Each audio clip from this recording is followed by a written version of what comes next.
thought it was a prank. I thought they had video cameras outside. I thought we were just going like, I don't know what was going on. It was real live.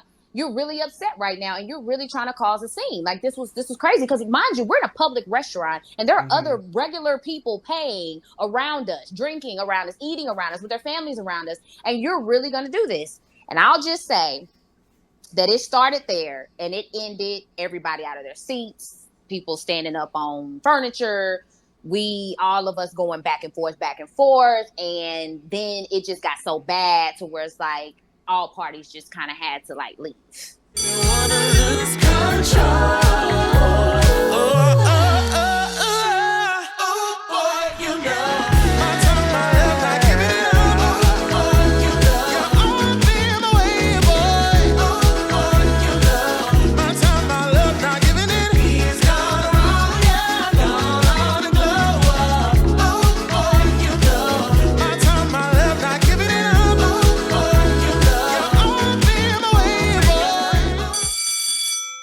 Back with another Twix exclusive.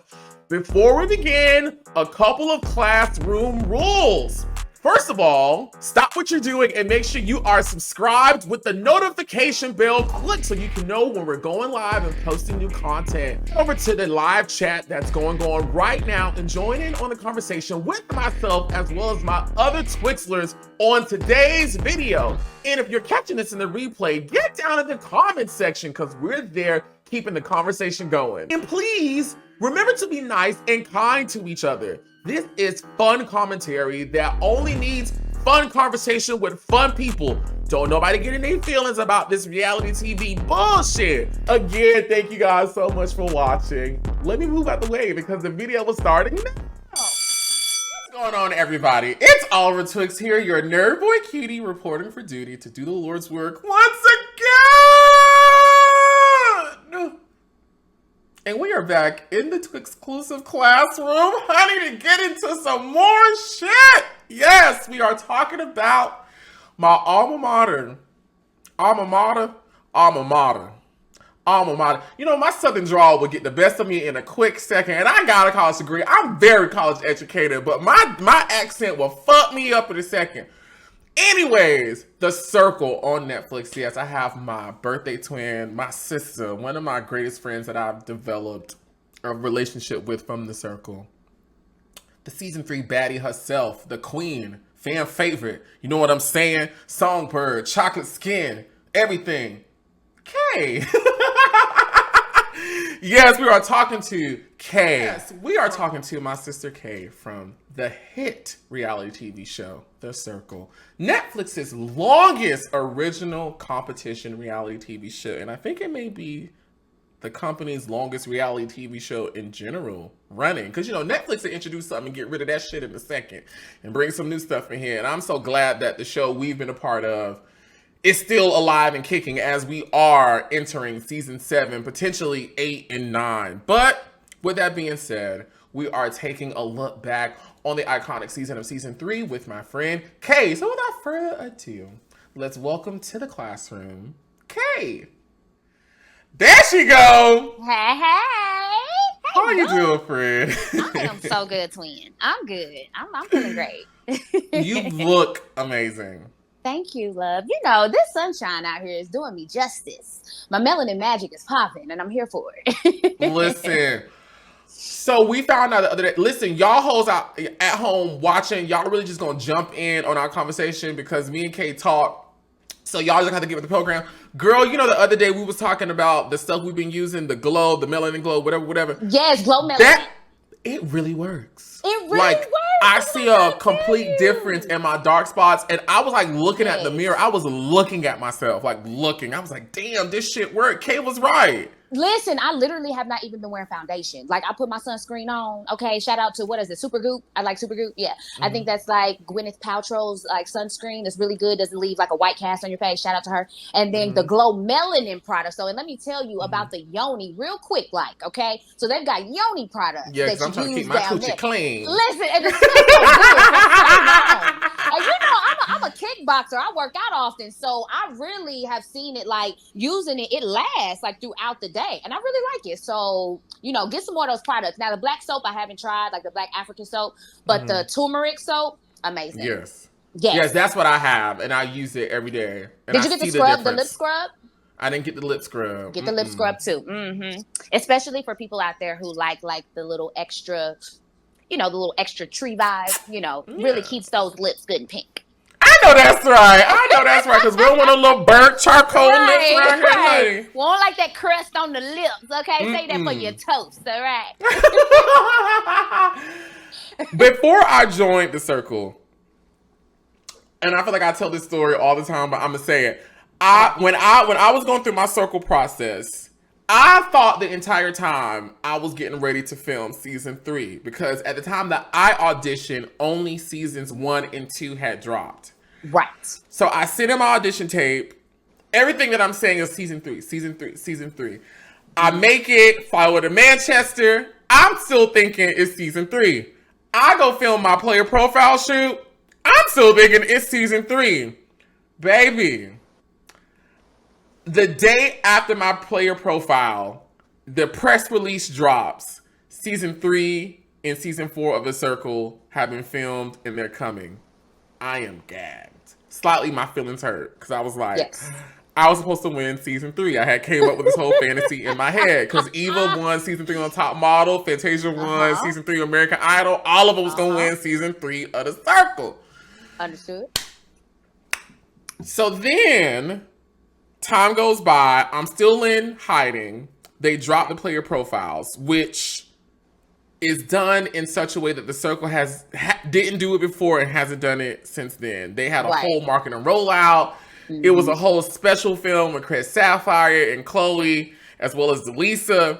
And they're looking at the players, they're discussing the players. So I'm sitting there already kind of pressed that it's 2 seasons coming before the season that I'm supposed to be on. And I'm jumping ahead. But just imagine how even more pressed I was when the season that filmed after me got bumped in front of us. It became season 4 and then we became season 5. Oh, I was over it. But anyways, I'm watching the little YouTube.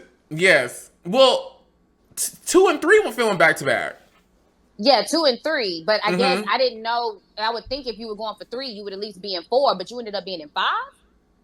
Yeah, so by the time we went over there, 2 and 3, of course, had already filmed. Right.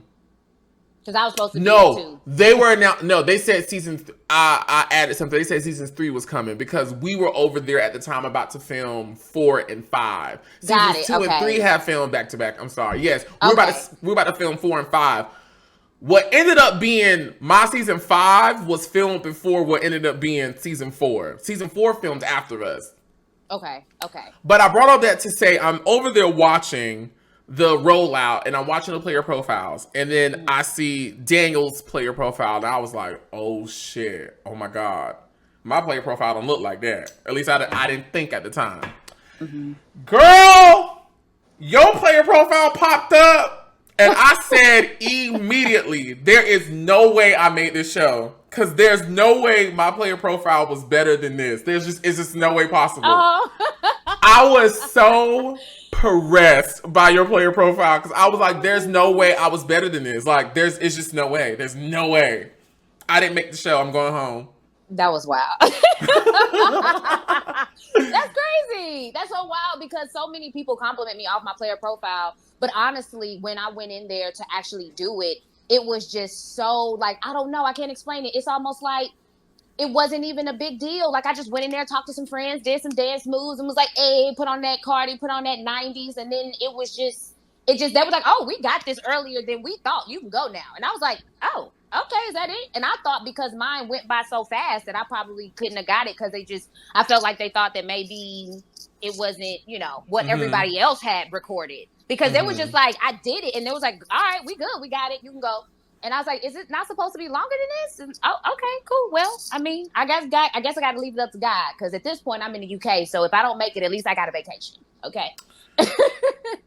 You were this pretty chocolate black girl that for me, it put me in the mind of like a Raven Baxter type vibe. Like girl next door. you had this squeaky high pitched voice. You could hear the southern drawl in there. You looked amazing. Like I said, you were the biggest thing for me was that you were so well spoken. Like Thank you were you. so well spoken. You had your little puns in there. I could hear the Jesus, the comedy, like the intelligence. It was just like to me, your player profile video is definitely top five for me. Player profile videos that exist within the US version of the circle. Definitely Thank you. has Oh to. my gosh. I'm honored. Thank you, Ali. Yeah. Okay, yeah, I love that. I love that. I mean, it was. I would not have. I don't think that could have even imagined that I would have even gotten that far. Like when I tell you, I didn't even know that that's what they use when they say go in for a profile interview. I was so green to all of Mm-hmm. this. Obviously, I'm not a social media head like that. So when I went in very much ignorance is bliss. You know what Mm-hmm. I mean? So when they're like, you got a profile interview, I'm thinking like a normal HR interview. Like we've got interview number one, then we've got another interview. And if we pass this one, we'll go to the next one. Pass this one, we'll go to the next. Because at this Mm-hmm. point, I have been interviewing for like months. So I'm Mm-hmm. assuming that there's just going to be like several more interviews. So I just said I'm going to do my best, leave it in God's hands, just have a good time and see what happens. And then later on after that profile, like late that night, I got a call because I actually was supposed to have a chaperone. I didn't have a chaperone in hiding. I was by myself. Let me tell you, they put me in a 3-bedroom rooftop terrace by myself. I was living my life, okay, watching Judge Judy every night because the British shows were a little off. But anyway, so then I get a phone call. It's like, hey, you're going to be in the top 8 and we need you ready at like 6 a.m. and we're going to come get you and go from there. And I was celebrating by myself. It sucked. Because, I mean, I really didn't have nobody to talk to because the time difference was so, vast between UK and the US. And so I just jumped up and down, made me some food, and then picked out my outfit because they're going to get you on the outfit. Now, what are we wearing? What are we wearing? Picked out my outfit, and then before I knew it, the next morning came, and the rest is history. How many years has it been since you filmed The Circle? We filmed in 2020, the year of COVID. So we are 4 years removed from you actually Yes. filming it. Your season came out 2021. Yes. So it's almost 3 years for you in a couple when season 7 drops, it makes about 3 years for you since season 3 aired. Yeah. Yeah. Yeah. Sounds about right. Yeah. Cause Mm-hmm. season 3 is dropping in September. Mm-hmm. I was over there in like August, September Yeah. filming. Yeah. How is it being K from The Circle season 3 in 2024? It's amazing. It's K. I mean, it's regular K. Mm-hmm. It's. I mean, I hate to say it like this because some people say that I'm so humble that it kills my success, literally. Mm-hmm. But I'm just being myself. That's just who I am. And I just feel like I'm the same person that I genuinely was before the circle, during the circle, and after the circle. I just have more friends, more Mm-hmm. opportunities, and I have learned so much more because I have been in different circles. I kind of understand the game a lot more. I understand the entertainment business a lot more. And because I love Mm-hmm. to sing and that is what I do, I've been soaking up a lot of just knowledge just from that experience itself and trying to find a way to, kind of put it over into the music aspect of everything and just even the acting aspect of things. And so I just use it as a learning tool and also just as an opportunity to just kind of boost my entertainment, goals. But I mean, I'm still same okay. Like I just love people. I love being out. I love exploring. I love still talking to some of the people that I talk to, like from the experience. And also it's bled into other shows, right? So like friends with people from Big Brother and friends with people from, different reality shows that I've had an opportunity to meet and just kind of mingling and kind of getting their thoughts, and we just kind of have our own little world, you know what I mean? And you know Mm-hmm. that because you're well Mm-hmm. versed in this world as well. So I mean, life is good. Life is great for me. Like I feel good. The one thing, I'll always say is I'm always, back and forth with my toxic relationship with social media. But other than that, if that's the worst of it all, then I'm doing great. So I'm good. Yes, you look good. You're doing good. And I'm so happy in present time that you're like getting back into your singing bag and Yes. your other aspects.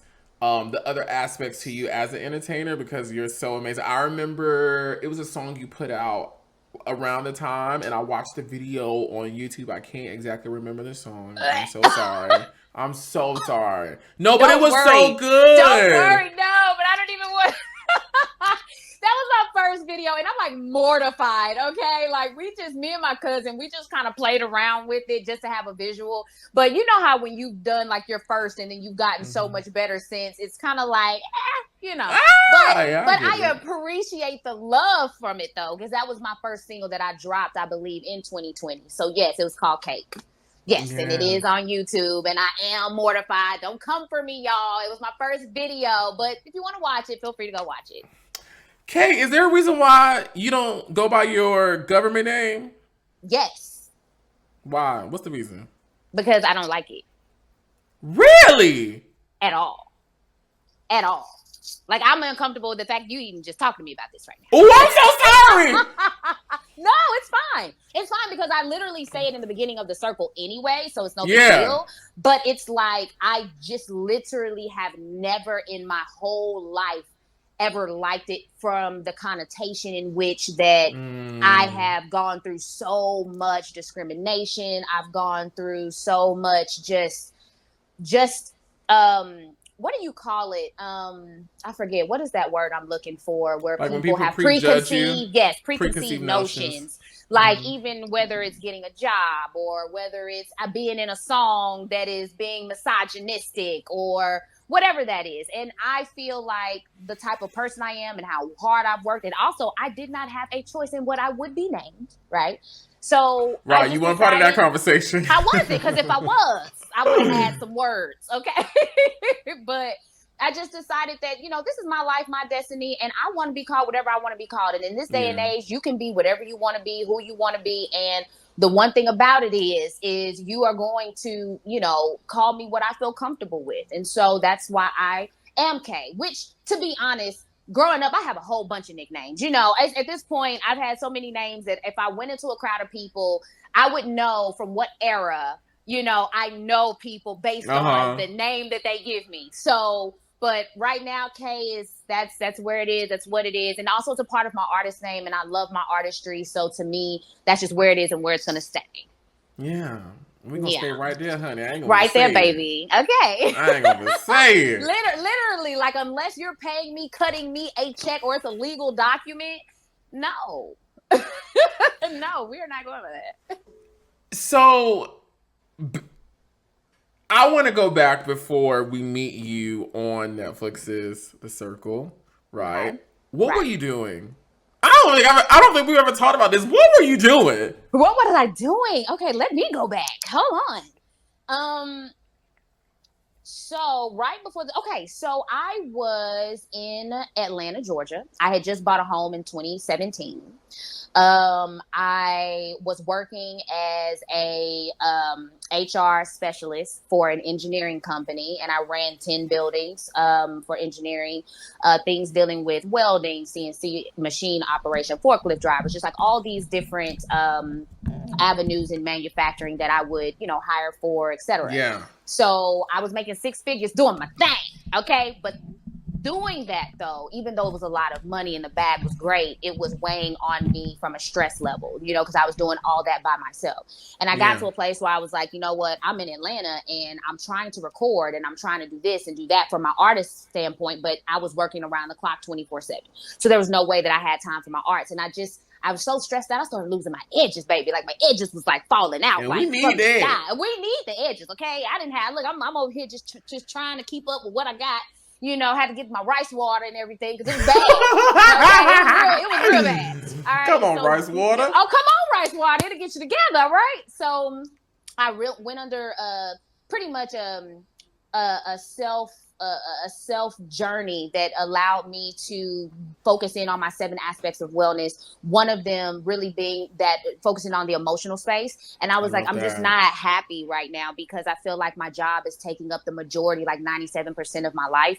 And that's not how I want to live. And I'm not doing anything other than making money, and I don't even have time to spend it. So I decided to go ahead and let that job go. And I wanted to, I saved up a nest egg, created a bag for myself because I planned on moving to California. So from that point, after about 6 months before I quit my job, I just saved, and then decided to move. So I moved from Atlanta all the way to Rancho Cucamonga, California, which I didn't even know was a real place. I thought they made that up in Friday. I really did. I really did. I didn't Next know it was Friday, really yes. right. Yeah, next Friday, Yes. yes. When So he said the then Rancho Cucamonga Cracker Killers. yes, and I joined the club. Oh, Okay, that is listen, funny. and it's crazy because how it was talked about. It's really one of the safest. It was like top 2, top 3 safest neighborhoods in like California. Oh, That's why I moved there. wow. That's why I moved there because I wanted to feel safe, right? Because I heard a lot about gang violence, etc. So I was like, I don't want to be Yeah. near LA. But it was like Okay. 45 minutes away from LA, so I could go into town whenever I wanted. So then lived there, had a townhome there, and the year that I moved was 2020, right? So obviously I moved in January. I could not have expected that COVID was getting ready to hit a couple months later. So I Mm-hmm. got my little nest egg. I'm feeling cool. I'm like, I can just chill for a minute. And then the world shuts down really Mm-hmm. quickly. And I'm like, oh shit, what I'm supposed to do? Like, because that's around the time that I was getting ready to start working again, everything started closing down. So then I was like, well, I happened to be at a job before it actually started laying people off, where this young lady who I was working with, because I'm Kay. One thing about Kay gonna meet people, Kay gonna laugh, Kay gonna network, Kay gonna make everybody in the space feel loved, and I'm the new person, right? And so I had a friend that I worked with, a group of people that I told myself I wanted to make friends in California because I was new. So I had a group of people that I made my clique, and at this point in time, just for temporary, I was working at Amazon, right? So I'm in the outbound area. So one of the girls who was working in a trailer with me while we were stacking up boxes, she was like, have you seen this show called The Circle? And I was like, no, I never heard of that. And then so she was like, well, we should watch it together so we can talk about it when we're at work. And I said, cool. So I watched season 1, saw Joey and Sammy and seen the friendships grow and all this kind of stuff. And I was like, oh, this kind of dope. I kind of don't understand the concept, but it's still kind of cool. So then, it's something to watch, and so so I Oh, went you back sound and like my cousins. You sound like my because family. Who they were like, you we asked me gonna and I watch it, explained but we it. don't know what's going on, baby. We don't know nothing, okay? We are lost in the sauce. So she came back and she said after the season was over, she said, I'm gonna send you this link. I found the link to The Circle, and I said, what? She was like, yeah, you should fill it out. I was like, nah, it's cool. I'm not gonna do that. She's like, no, seriously. So she said, what's the worst that can happen? I literally filled it out. I got an email back saying that they were full. Like there's no more applications they're accepting. So then about a month later, I ended up getting hit again with, hey, we're open now. You should submit. So at this point, I kind of didn't care anymore, but I said, what the hell? I'll do it anyway. I did it. And a month later, I got a phone call on a Saturday. I was in bed. And I was like, hello. It's like, hi, this is Mason. I was like, Mason, okay, cool. He's like, yeah, I'm calling from Circle Netflix application. I said, excuse me. I'm talking about drool on the side of my, got the eye boogers, everything going. I'm not fresh out of bed at all. I'm sleep low key. And when he called, I had to like get up real quick and just get all the gunk out of my voice and just start talking to him. And from that conversation on, it was just like nothing. It just like the ball kept rolling. And this was all off of someone who I feel like was a godsend, right? To even put that in my face. That's how I got there, literally. From Atlanta to Cali to the UK and back. And what was the audition process like for you? Was it extensive? Was it pretty easy? I heard you say earlier you have been doing interviews for months, and I'm over here gagged. I'm like, girl, I ain't do nothing for no months and months. Yeah, so when I first got the first call, it was on a Saturday, probably around March, I want to say 2020. And then that was the first call. And then that was, don't get me wrong, I don't want to say his title wrong, but at the time, I think he was like the assistant casting person. And so then when I passed with them, they were like, okay, well, now we want you to talk to the head of the casting, right? So then I ended up having a conversation with her. And then they were like, okay, we're going to let you talk to another person. Then ended up having another conversation with them. Then I ended up having another conversation where it was the Netflix people that were now taking me through the role play. Like they were like, we're going to throw some stuff at you as though this was like a circle simulation. And then we want to see kind of what your response would be. So then I went through that. And so they're throwing stuff on my screen and I'm just like, Oh, and then I'm just being my normal, goofy, out loud type self, saying what comes to mind. And then they were like, all right, you got one more interview. And they'll never tell you got it. They'll just say you've moved to the next level. Like you've moved to the next stage. So then I was like, all right, cool. So then like my fifth person, they were like, I think they were like the highest of the highest people. And they worked for Netflix. Had a conversation with them. And then before I knew it, they were like, okay, you still don't get it. You still don't have it. But we're going to get you your flight details and all this so that you can come over to the UK. But you still don't have it. And I was like, they don't want to tell me nothing. Like, but I'm glad I'm still moving forward. And then when I went to the UK, literally, I did not know I had it until that night after the profile interview where they said, you're going in tomorrow. They never told me that I was actually selected. They just kept moving me through the process. Jesus. You know, for me, I felt like I auditioned on a Monday and I was in the UK on Friday. Well, it depends on when. Like, what point in time were you invited for the show? Like, were you at the end of their process, their casting process? I had to and be. They were just trying to. Okay. Because we flew out in August. We flew out like towards the beginning of August of 2021. Yes. Hold on now. Yeah, August 2021. I auditioned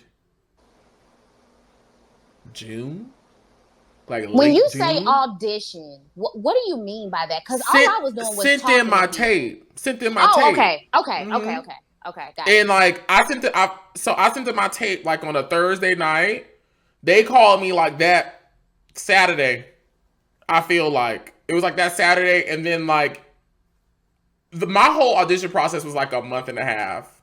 Like between me submitting my tape, me talking to the Netflix, the simulation, the second round of auditions, the psych eval, all that happened like definitely within a 2-month span.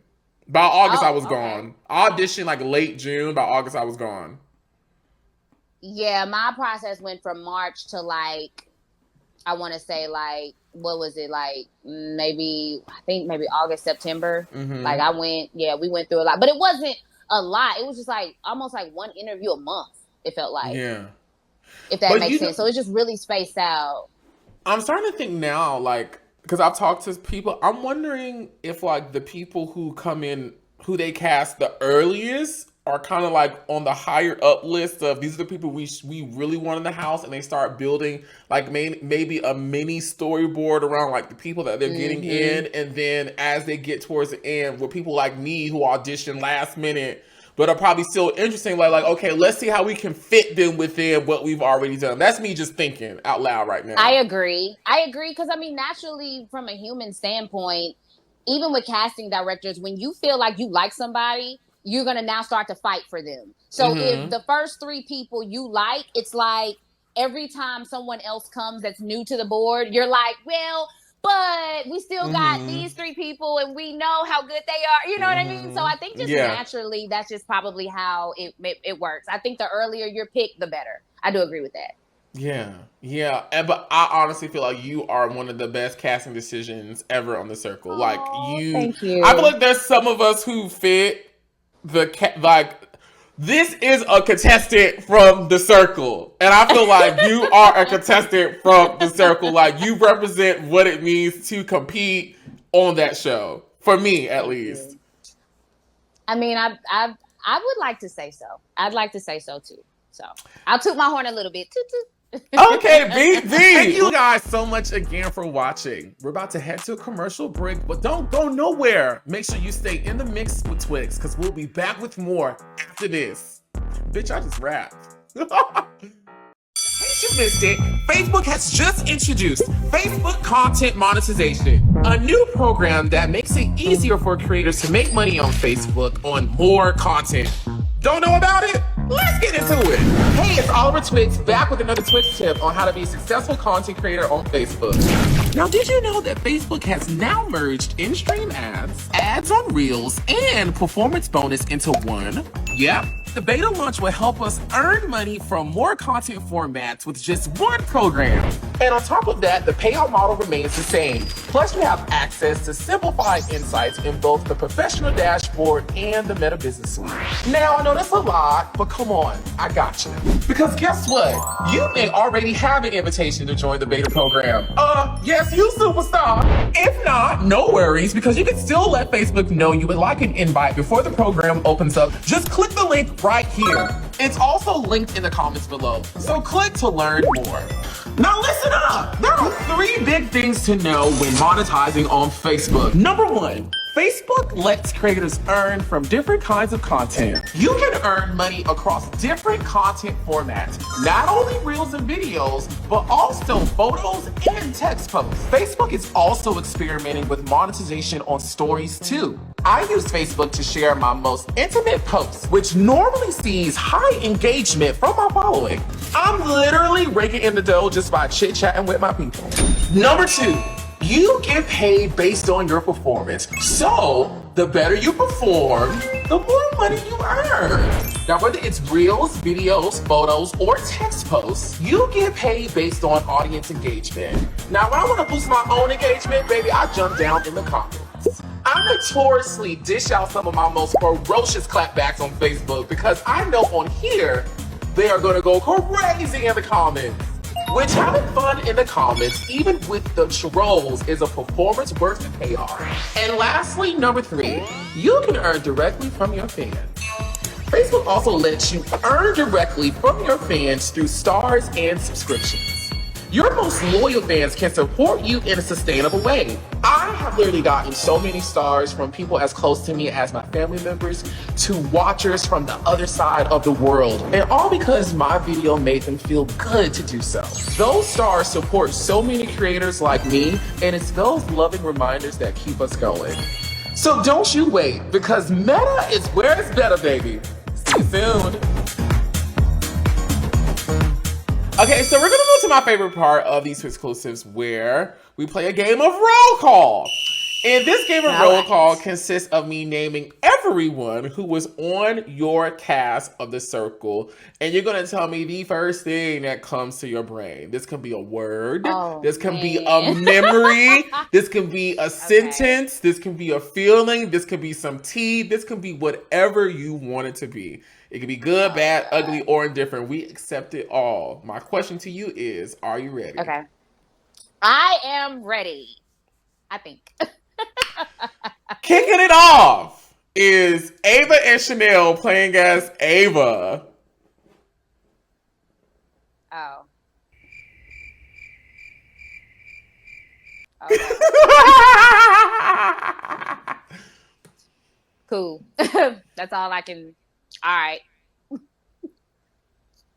I mean, it's not really much that comes to mind with them, to be honest. They're, I guess, non-existent, if you need a word. Why you say non-existent? They're just non-existent to me. Like, they're irrelevant to me. So I would just say that, I've had my fair share of being able to spend time with them and get to know them and have had experiences with them that I've chosen to keep my distance and just let them do them and me do what I do over here. Let them stay over there. That sounds like maturity. It is, because I'm grown. I know that's right. We're real grown over here. You know what I mean? I have not had the pleasure of meeting them. Now, okay. I'm going to behave with this. I promise I will.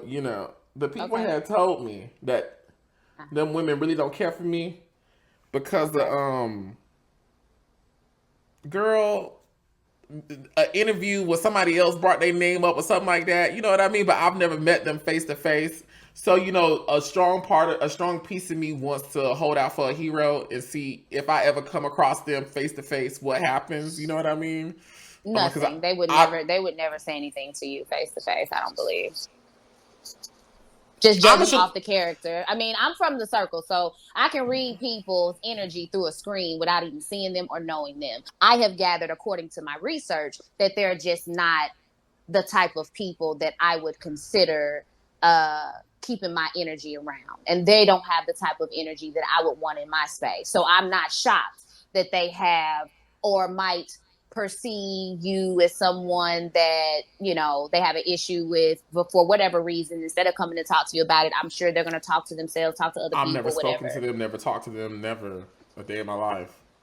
Yeah, well, I mean, and only saying this because of my own personal experience. Like, I don't, not saying this off of what you're saying, not saying this, I'm just from what I've From what gathered you and know just what about them. I know. Right. I try to give people because when we first came out, right, they were very distant from the cast. They were never the type to really come around much Oh until the wow. show, until the show was getting ready to come out. Then all of a sudden, they were now trying to be friends with people, show up, you know, things of that nature. But we had already, because we had a year between from the time that the Mm-hmm. show was filmed until the Mm-hmm. time that the show came out.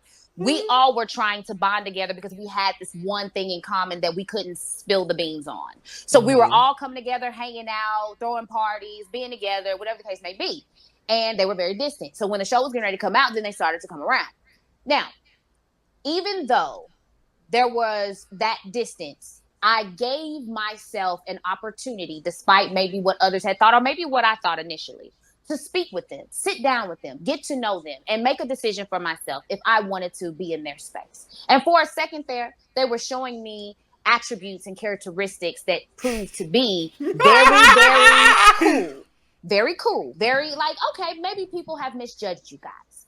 And then after certain experiences that were gone through and that were had, and I saw the way that they showed their ass, and I saw the way that they treated me and my friends in the process, I decided that after that, I can no longer get down with that. So I had to block them, disconnect with them, and we're no longer in spaces where if we do come together and I see them, it's ghosts. And I mean K ghosts. Boo. Like Some non-existent. spooky shit. That's what I mean by non-existent though. Like if I see them, I don't see them. Right. That's a great, you know, that's our Aquarius trait, twin. Right. I listen. I know about. I'm gonna do my job here. Do you care to share what happened that led you to this decision? um I'll give just a very short version. Very, Oh very, very wow. short. I Very was really just short. doing my job, but I'm shocked you for the saying. Okay, I got you. No, very short. Okay. Because it's a lot. It And is. I'm not gonna give like super specifics. All I'm gonna say is I'm a private person by nature. If you don't know that, then you don't know Kay, right? That's just me. You can tell by my social media. I put out what I feel is comfortable for me because also I have a real life, right? And I know the difference between social media and real life, so I cater a lot to my real life. Well, I had shared a piece of my life, some information with them. Okay, that I said that I would like for it to kind of be just between us, nothing big. I mean, at this point, it's irrelevant. But it was just a matter of, can you keep even something small? It's not even, sometimes it's not even about something being a big deal or like, oh, I know this. It's just I'm telling you something and I'm asking you to keep it to yourself, whether it's big or not, right? And I just need you to do that. So we were out with some other castmates. It was another castmate's birthday, and we were out celebrating. They showed up late, per usual. And one of the sisters ended up saying something to me, addressing the table that I was sitting at, and happened to divulge some of the information that I had asked her previously to keep to herself to the table. Now, again, this was not big deal. It was just kind of like, oh, like, blah, blah, blah, blah, blah, blah. And I just looked at her and I said, did I not already have a conversation with you about keeping that to yourself? Did we not already talk about this? No, seriously, like genuinely, we're friends. Like, I don't understand why that was relevant information for the table. Right. And so even though I was sitting with my dear friends who are also cast members of different parts of the circles, you know, it was still, she probably assumed that I had had conversations with them and maybe they were in the know. So she felt comfortable to just kind of say that information. And I was like, regardless of who you think I'm cool with or not, I asked you to keep something to yourself and you did not. So since you didn't, I'm gonna have to call you right out on it right now. So then I did. And when I did it, very, very, very, very in a classy way, I wasn't yelling, I didn't raise my voice. She just got up in arms like, oh, what do you mean? And I was like, what do you mean? What do I mean? We've had this conversation. I'm a little lost as to why you're lost. right? So then she just, whatever, walks off, goes and sits back at her booth. About 10 minutes later, I feel bad. I feel bad because maybe I shouldn't have like addressed her in front of the other people. So I got up, Yeah, went maybe. over. It was a reaction, right? So I said, let me just go do better. I went over, sat at her with the booth, and I was like, hey, I'm sorry that I, said what I said, but we've had this conversation. So I really don't understand why you would say that. And then she's like, you know what, Kay? And then she spills over into all of this stuff. Now, And it's you're talking really, about when you say she, you're talking about I'm talking about one of the sisters. one of them. I love you. You better keep going. It's up to you if you decide which one is more vocal than the other. So you can figure that out. But initially, a conversation that was had betwixt myself and Come one on, of the betwixt. sisters, betwixt, okay, educated, all right. One of the conversations that we had months and months and months prior, right? There was something that had come out that I wanted to address with them. So I hit it head on because I want to know who I'm hanging around. And once I addressed it, got their side of the story, had that conversation with them, they were very much so like, oh, I'm so glad you brought it up to us instead of going and talking to everybody else and blah, blah, blah, blah, blah. Well, in the manner in which I brought it up, I was visiting their home and asked if it was okay for us to have that conversation. And they were giving me the approval to have that conversation. So I did. Okay. Now, months and months and months, about 6 months later, at our other cast members' party, right? Now is the time that one of the sisters decides to bring it up and say, I just felt like when you said that, it was disrespectful. Mind you, that was 6 months ago, and you've talked to me since. But now, for whatever reason, you're deciding to bring this up. And I mean, when she brought it up, I had 2 options. Either I'm going to go ahead and remove myself from this situation, or this is going to turn into the Real Housewives of Atlanta or Rancho Love and Hip Cucamonga. Hop. Rancho Cucamonga Cracker Killer gonna come out, okay?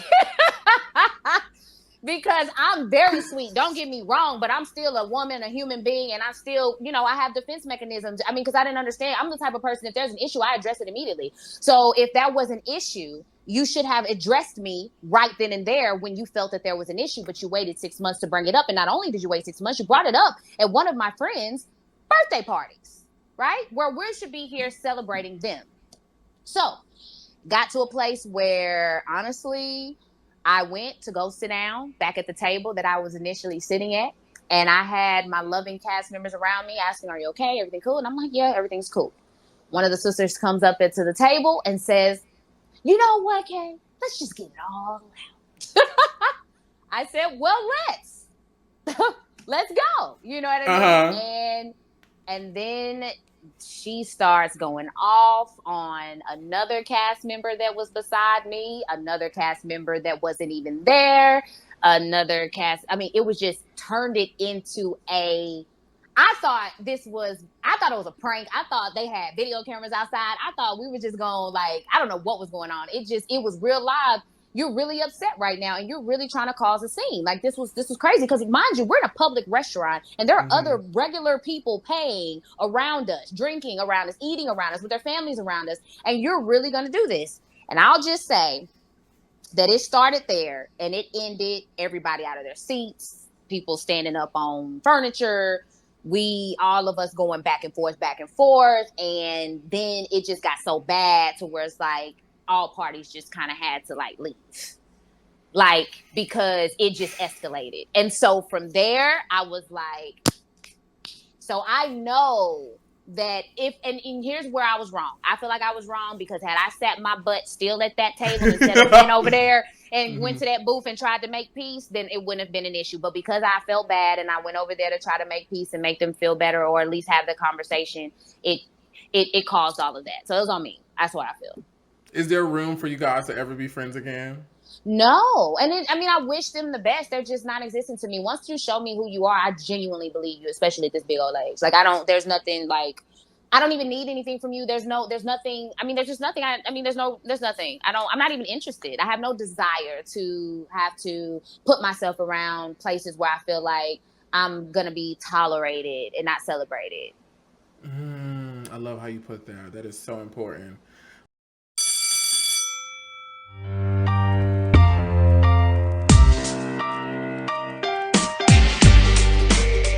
What's up, guys? My name is Sam, and this is Oliver Twix. And we are from season 5 of Netflix's The Circle, here at the Bumble headquarters in New York City, and this is the cocktail hour. So boom, we're gonna take the picture. All right. First thing we're gonna do is take the Bumble OG, so we have to put 4. Puntos. Wow. Oh no, I tripped, I fell. Oh! Next, we're gonna take the Bumble XO, 4 and 4. 4. Oh my God! Here we go. What if I gotta sneeze? Like, ha-choo. Okay, just a little one. Ha-choo. Sous chef, 1 cup of orange juice. On it! Sous chef, Yes. 1 cup of passion. Well, no, that's a half a cup of passion juice. On it! We're gonna add a 1/4 cup of lime juice. On it! Wow! Now mix it. Throw it in a circle. Ow. Throw it in a circle. Ow. Okay. I love the color. It's like a now- sunset. We have to top it with the grenadine. Ooh, look at that. So we need a lime or orange and then some cherries. Wow. Beautiful. And then lastly, A cherry! I'm gonna name this drink a glass of poor decisions, because I'm sure I'm gonna do a lot of that after I drink this cup. That is really good. That is so good. Thank you, Bumble. Thank you so much, Bumble. Bumble, the greatest of all Thank you time. so much to the sponsors of this video. Now, if you want to be a sponsor of the next exclusive video or get your content promoted on any of my other social media channels, hit me up, shoot me a DM, or fill out the contact form on my link tree. I look forward to talking to you. Now let's get back to the show. On the list is Michelle. Comedy. That's what comes to my mind. You know, I think that I see her on my timeline. I mean, I haven't talked to her in ages, but I see her on my timeline, and you know, she is a provocative granny, ain't it? So, like, I think it's dope that she's following her dreams and doing what she loves to do. So. How do you feel about the treatment she got while on the show as a contestant with the whole hack profile, getting voted out, not really having, in my opinion, a fighting chance to actually compete? What's your take on Michelle's time on the show? To be honest, everybody, like, they slammed me, right? They slammed me about this decision that I made. But what they don't realize is that we actually had conversations that weren't aired that showed me a personality of Michelle. Because Michelle and I bonded off of being Southern Belles, right? So she gives me this personality that's just super wholesome and genuine and loving. And just, I'm Mama Michelle. You know, I called her that. I deemed her Mama Michelle. You know what I mean? Mm-hmm. So to me, I felt like that's where we were going to relate, especially if you know, CCCF. That was my thing. So commonality was one of the things that I had with her because we were both from the South. So that was my strategy and plan, was to get to know her and bond over that. Well, when she ended up having these conversations with me, we saw one side of her. I saw one side of her. But then when we started having these other conversations and she started, like, when Ava and Chanel, who were playing her, were cloning her, were going up against some of her answers, she was so mad that it was coming across in the text. And so it was showing me, I feel like, another person that wasn't Michelle, right? So I'm looking at these texts and I'm like, based on the conversations I've had, Mama Michelle doesn't give me this kind of intense vibe. But Ava and Chanel played it well because they were so cool, calm, and collected. And the way that they answered it, oh, I remember this like it was yesterday. Whereas Michelle would come with a more, I guess, negative type-esque answer, which made me believe that couldn't be Mama Michelle because that's not how we talked. So it's easy for me to spot the fact that that's not really her. So really, Ava and Michelle outplayed Michelle's real personality. Dang. And so I didn't know that Mama Michelle wasn't this super sweet Southern Belle type of woman until she got mad because she got cloned. And then we started seeing that. And I was like, oh, well, it's easy. And then come to find out, it was wrong, but that's because she didn't play it cool. You know? And so that was the issue that I personally had with it, is that I feel like if she would have kept the same persona the whole time instead of losing her cool, then it would have been harder for us to really pinpoint who was who, because it was unanimous. All of us voted We all voted for her. You get what I mean? Mm-hmm. So it wasn't two people that believe. I mean, and I think even Nick and Daniel thought something different. I think they thought they had the right thoughts, but they still even voted for her anyway. So, Mm-hmm. I mean, I don't know. It was what it was. I really don't feel bad either way because it's a game and you can't really take it that serious. You really can't. So when she got voted off, it's a part of the game. That's what we sign up for. So I was talking to Daniel and I said, it's so crazy that some of my favorite people from the circle all come from season 3, but season 3 is my least favorite to watch. Why is it your least favorite?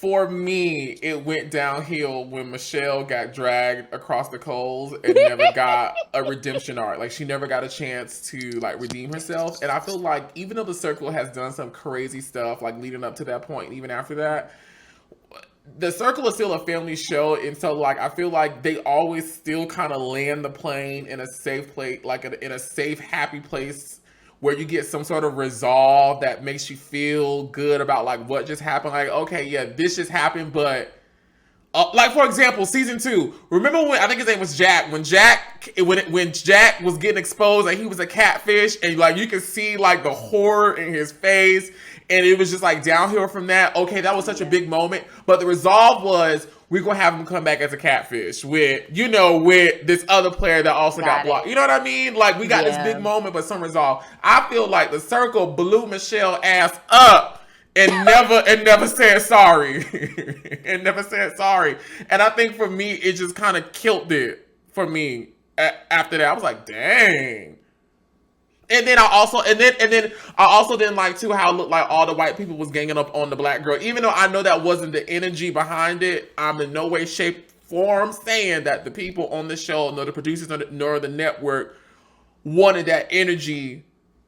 That was the intention behind the energy, but that's what it looked like as a POC watching it. I was like, dang, everybody just want to bother her. She ain't bothering nobody. She actually is a nice, likable character, and y'all just bothering her. Oh, no, I don't like none of this shit. It is so wild because honestly, I didn't even know it was that deep until I watched it. I had to watch it back. Obviously, when you're in it, you don't see all the sides of what everybody's doing in their room. So to watch it back and to see the way it was edited, it was crazy. Like, it was crazy even to me. And I love him too. We probably cousins, last name Jefferson. But then y'all done sent Kay through all this trouble. Everybody had been on the season putting in work. And then Jimmy, I'll be calling him Jimmy James comes at the end and takes it all away. I was just like, so what is season 3? Season 3 is a fever pitch dream right now. Like, this is crazy. And I think that's why I like it so much. That's why, to me, it's my favorite season because me personally, no shade to any other season, but I like it because it was so many unpredictable things that just kept happening. And I mean, raw, like you said, you thought there was like you thought you were gonna get like Michelle to come back into this room and play the Joker, and that didn't happen. You thought I was gonna go through all this stuff and then at the end be able to win the grand prize. So it's like, okay, she finally won something. No, I came in fourth. Then you're like somebody who comes in as a catfish, or not a catfish, comes in as a real person. They come in, but they come in at the very last minute, and then they end up taking the whole thing. It's like it gave you so many like roller coaster vibes that for people who love drama, which we all know drama's what thrives, right? Mm-hmm. From that perspective, that's what that season got. You know what I mean? Especially too in the climate we were in and the way it was edited, it was kind of like, these people are like coming for these people. You know what I mean? And it was just this tug of war that that organically kind of just built itself. It was kind of weird how it happened. Because you find yourself being like, I got Rook, I got Daniel, I got Calvin. Nick has Isabella. Like I'm sitting in my room like this starting to look a little... Us versus them a little bit, right? You know what I mean? But I don't. That is funny. It didn't register as much though until you actually watch it though. Mm-hmm. The way they edited, like when I'm in it, it's like I can see it, but it's like I'm sure Netflix will take care of it and make it, okay. And then they made it like look exactly how it felt, probably even a little worse than what I would have thought. But overall, I always see it as a game. Some things you just can't take that deep. So because I thought at one point in time when he got an opportunity to vote me off when he was in there and he didn't take his shot to vote me off, I thought I was going home. He had an opportunity to send me and he didn't. You know what I mean? So I was like, even I told myself, if I got to go home, guess what? That's part of the game. I can't worry about it. And then just God saw fit for me to stay in the circle. Somebody who was never going to send you home. Next on our list is Calvin. Calvin. That's my boy. That's my boy. Like, Cal and I, like, we supposed to have been getting on a FaceTime, like, 2 weeks ago. Like, our lives are just all over the place. We're just super busy. But, like, no, he's super dope people. Proud of him and what he's got going on. Like, I mean, we just really good friends. We always been friends. So that's just kind of where that is right there. So nothing special to tell. I know everybody's like mom and dad, but it's 4 years ago. Ain't no mom and dad about it. So, of course, like every season, you know, there's just these people that the viewers either want to be together as a couple or as best friends. And you and Calvin were definitely like mini couple goals for people, like just the aesthetic of it. Yeah. Did anything ever happen romantically between you and Calvin? No, we were just really cool friends. I mean, honestly, it was just for me, like I move different, right? This is reality TV and I have my real life, right? So there's just things that I felt like, you know, also that I had going on in my real life that just wasn't going to work for that. You know what I mean? And so we became really good friends and that's just kind of where we left it. And so, you know, at this point where I'm at, you know, it was what it was. You know, it was a showmance, not a real romance. Gotcha. Yeah. Can I tell you how influential that showmance is? I believe it because trying to douse it out was like putting fire on fire and expecting it to go out. I don't know if I've ever shared this story with you. So, like I told you, you guys' season dropped right as I'm getting to go into the circle. So I'm watching y'all waiting for my phone call in Manchester, eating them little cakes and shit. Remember the UK's version of the Debbie cakes? Was it Cromwell or Snackwell? Or baby, you missed out. Them little things used to be so fucking. Ooh, I want some right now. I was on a diet during Circle, and I was on a diet too, but I was eating it. I didn't eat anything bad too much. There's a scene very early on between you and Calvin. I believe they use it in the trailer. They do. Where he sends a photo to you or you send a photo to him. So the day that ended up becoming me filming my hot tub scene with Chaz on my season of The Circle, in my brain, I'm like, okay, I'm the last person in. Y'all hoes not finna have me up in here for just 2 days and send me up out of here. So if I can't be a villain, if I can't be, you know, because,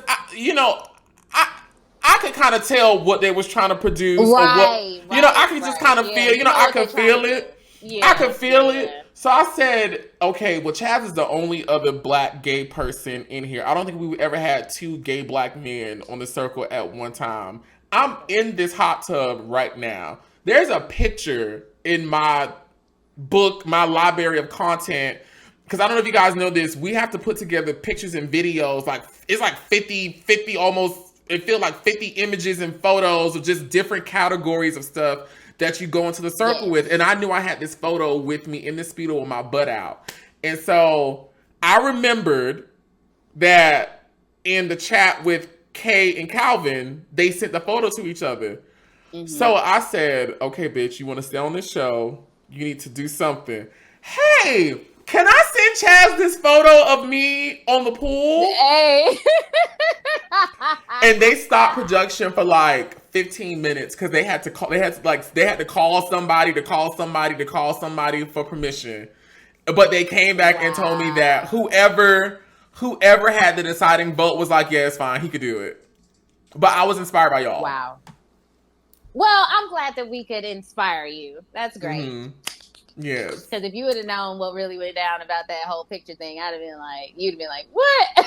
Tell me. Can you tell me? I did not. First of all, I had filmed all day, and I was so tired because you have to understand, I had gotten to go into the room because I was winning the challenges in the beginning. So like every every recording day was so long for me because I had to go visit Ava and Chanel. When you win, you got to go and figure out who you're going to block. I had to go and figure out who we were going to block with Roxana. Like it was just, listen, those nights were long. And so there was a night where I had just a really, really long night, and they're like, okay, I'm like, okay, we're done for the day. Cause I'm one that's going to keep asking, when are we going to wrap up? Cause they don't like to tell you the time. So when we're gonna wrap up, okay, we just got to do a few more and then we're done. And I was like, all right, cool. So I end up going to get ready for bed, and I'm getting ready for bed, and I'm ready to get in the bed, and they're like, no, you got one more conversation. And I'm like, what you mean? One more conversation? I'm dead. Like, I am dead, because the one thing about it is I exude a lot of energy. So that energy was like, I was drained, especially for TV. It's different. It's a different type of energy. So I was like, they said, you got to have a conversation. I said, with who? They was like, with Calvin. I was like, bro, I am tired. Like, can we do this tomorrow? Like, I'm really not trying to do this. It's like, well, why don't we, just kind of send him a picture? And I said, a picture of what? Obviously, just to make sure that he knows that you're real. You know what I mean? And I'm like, I know I'm tired, but I'm pretty sure I wouldn't send a photo of someone else. You know what I mean? Like, it's if you're a catfish, you're not gonna send a picture of your real self. Like, I don't see how me sending him a picture is gonna make him feel like I'm more real. You know what I mean? So I'm literally, but again, I'm ignorant a little bit to kind of this process. So I'm literally saying like, no, I'm okay. Cause she was like, don't you want to send a photo? I was like, no. And she was like, well, don't you want to like make him feel like to tell him that you're real? And I was like, no. She was like, well, I kind of think, don't you think? No, I don't. Like, I want to go to bed. And she was just like, well, how about we try? No. And we went through this for like 35 minutes. And then I kept, as I kept getting tired and I'm hangry, I'm like, listen, fine. Because they won't tell you what to do. They'll just keep suggesting. Asking you, and suggesting. Well, not even asking. Like, they're not gonna, suggesting. Like, suggesting. Don't you? They will suggest you down, okay? And I'm like, okay. And then finally they put up, they said, well, and then they're like, well, what picture do you want to send? Whatever. I don't care. Just send the swimsuit picture. That's fine. And so then they're like, all right, well, we're about to start. And I'm like, Calvin. People don't understand, baby. Dead. People don't get it. They don't get, and that's what I mean when I said that was a crash course in learning and entertainment. Like, they didn't tell me I had to, but it's just like, they wear you down. So that's kind of what happened. And then finally, when I was done with it, then I was like, he showed me a little skin. I showed him a little skin. They cut. And I'm like, I'm going to bed. Y'all leave me alone. Leave me alone. Because I only got like 2 more hours before y'all cut these bright ass lights on. You know what I mean? So, I love but you. It was good. It was a good learning experience, though. It really was. It's so crazy that we share the same birthday, because even though my time on the circle was the shortest, I was there longer than I think the first 2 people who got eliminated. I don't know. We'll probably have to count it up. But girl, after a while, I think I literally said, "What y'all want me to do?" Because I want to go to sleep. You know what I mean? Because when we film these group scenes, I'm gonna be up, standing on my feet. I can't move. I can't move. What you want me to do? And you know what's crazy? I've seen certain people like be in spots that I didn't know that they could be in. Like, I've seen people like I think Sav used to stay. I think Sav like stood on the couch, or Sammy sat. One of them, like, they were able to stand on the couch, and then they were like, I think somebody sat on the table. But I'm like, but my options were to stand. Like, and well, they were doing these different things. And I'm like, well, can I put myself in a position where I can do different things, but I don't have to stand up? Because those stand-up scenes are a lot. Like, where you have to stand up for like hours and hours in the same outfit. And I'm like, I just was like, were there no other options that I could have had where we could have gotten creative, where I could have sat down? Like, I just wanted to sit down more. That was my thing. I think that was the one thing that I didn't like a lot of. It's just they were always giving me creative spaces to stand. Like, oh, why don't you stand over here in the kitchen and look at the kitchen, camera? Why don't you come over here, stand in the living room? Why don't you stand in the bedroom? How can I sit somewhere? Can we sit? I had a moment like that. I believe it was my second night when we played the anonymous game. You know, the classic anonymous game. You know, Yes. who said the ask a question to da da da da. Yeah. And of course, on my cast, Raven was I want to use the right term when I say this. She uses deaf, doesn't she? She does use deaf. She uses deaf. She uses deaf. I believe so. Yes. But Raven was on our cast, and of course, we know she's deaf. And so when the alert came through, I was standing up in the kitchen cooking. Bad mistake. This is how I was able to infer that Raven actually was who she said she was, right? You know the process. Voice of God talks to you. You talk to voice of God. Voice of God gonna talk to you back. If you're not, the voice of God gonna suggest you down. Y'all gonna talk. You gotta type, repeat, da da da. It's gonna pop up on the screen. yeah. I knew how long that process was taking me. When it got to Raven, it took so long, Kay. I honestly, no cap, that scene of me playing that game, I had to be standing up. Wow. 1 hour, like for an hour straight. I had to.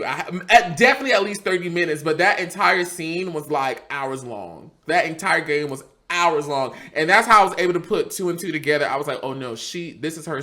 This is what she is for real. Because in my brain, I was like, if I'm talking to this person and it's taking this long for my message to pop up, she got to talk to somebody who got to talk to somebody who got to talk to him, who got to talk back to her. Like, it made sense to me. But I definitely had that moment. I was like, can I please sit down? And Please sit down. They was like, no, you can't. You got to stay right here. Oh, wow. Well, if you ever get in a movie, at least you're prepared, because there'll be those long hour days where you have to stand and do all this other stuff too. So, well, I want to be in the movies where you can lay down. Let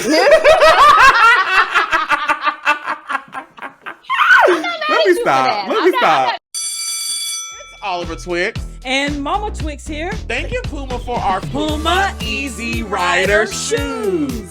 Now, she always want to look like me. No, you want to look like me, child. And thanks to the Puma Easy Rider, our styles are twinning with pride this season. Get into it. I love the Puma Easy Rider shoe because it's a classic, just like me. The Easy Rider's timeless silhouette makes it the perfect shoe for any occasion while making a fashion statement. The Puma Easy Rider, easy to style, nice on your feet. Now, what I want to know is who you think will be killing at the Pride Party. I don't think it's you, girl.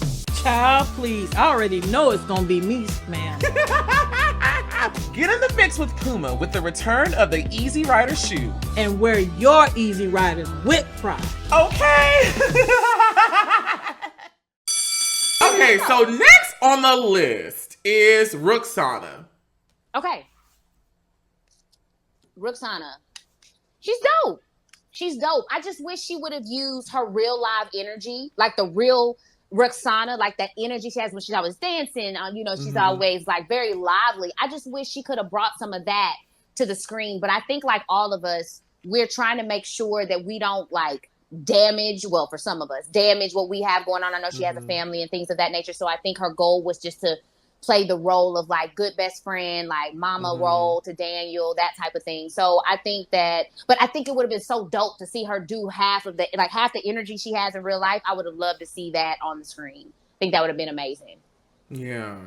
I hear that a lot about her, that her energy in real life is is different from what she presented on the show. And I've seen her family on social media, and I think her family is just so freaking gorgeous. Like her whole lifestyle, her daughter and family is so set cute. up. Her husband, her children. Oh my God, just freaking beautiful. Like beautiful.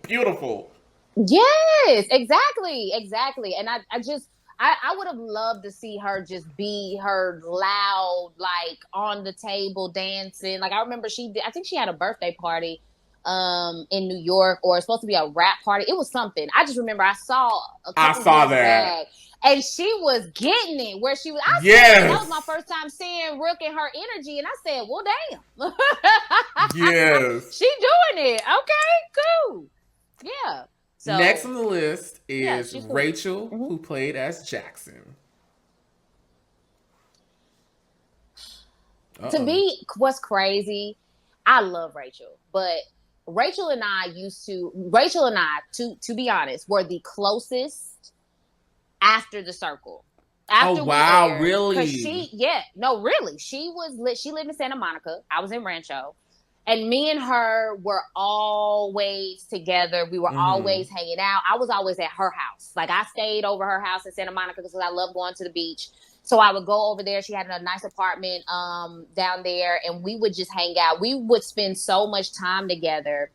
And we literally were going to do a podcast. We were planning for a podcast to come out. Yeah, we had one. It was going to be called Queen's Kiki. That's what it was at the time, right?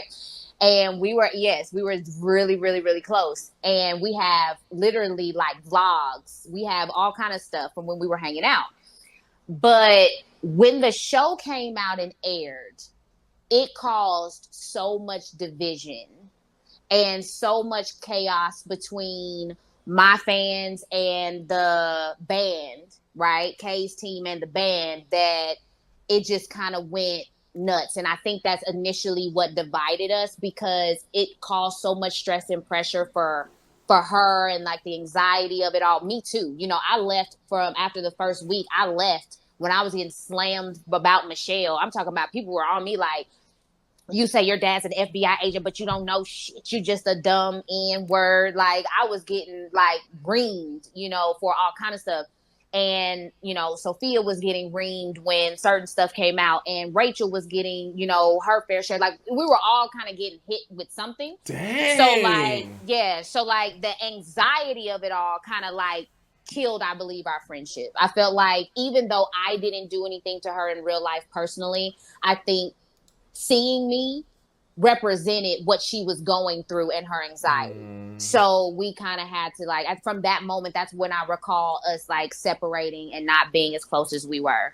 And I kind of hate that, because she's such a dope person. She's beautiful and she's got her stuff going on, and you know, I wish her the best. But me and Rachel, we were super duper close at one point in time till the show came out.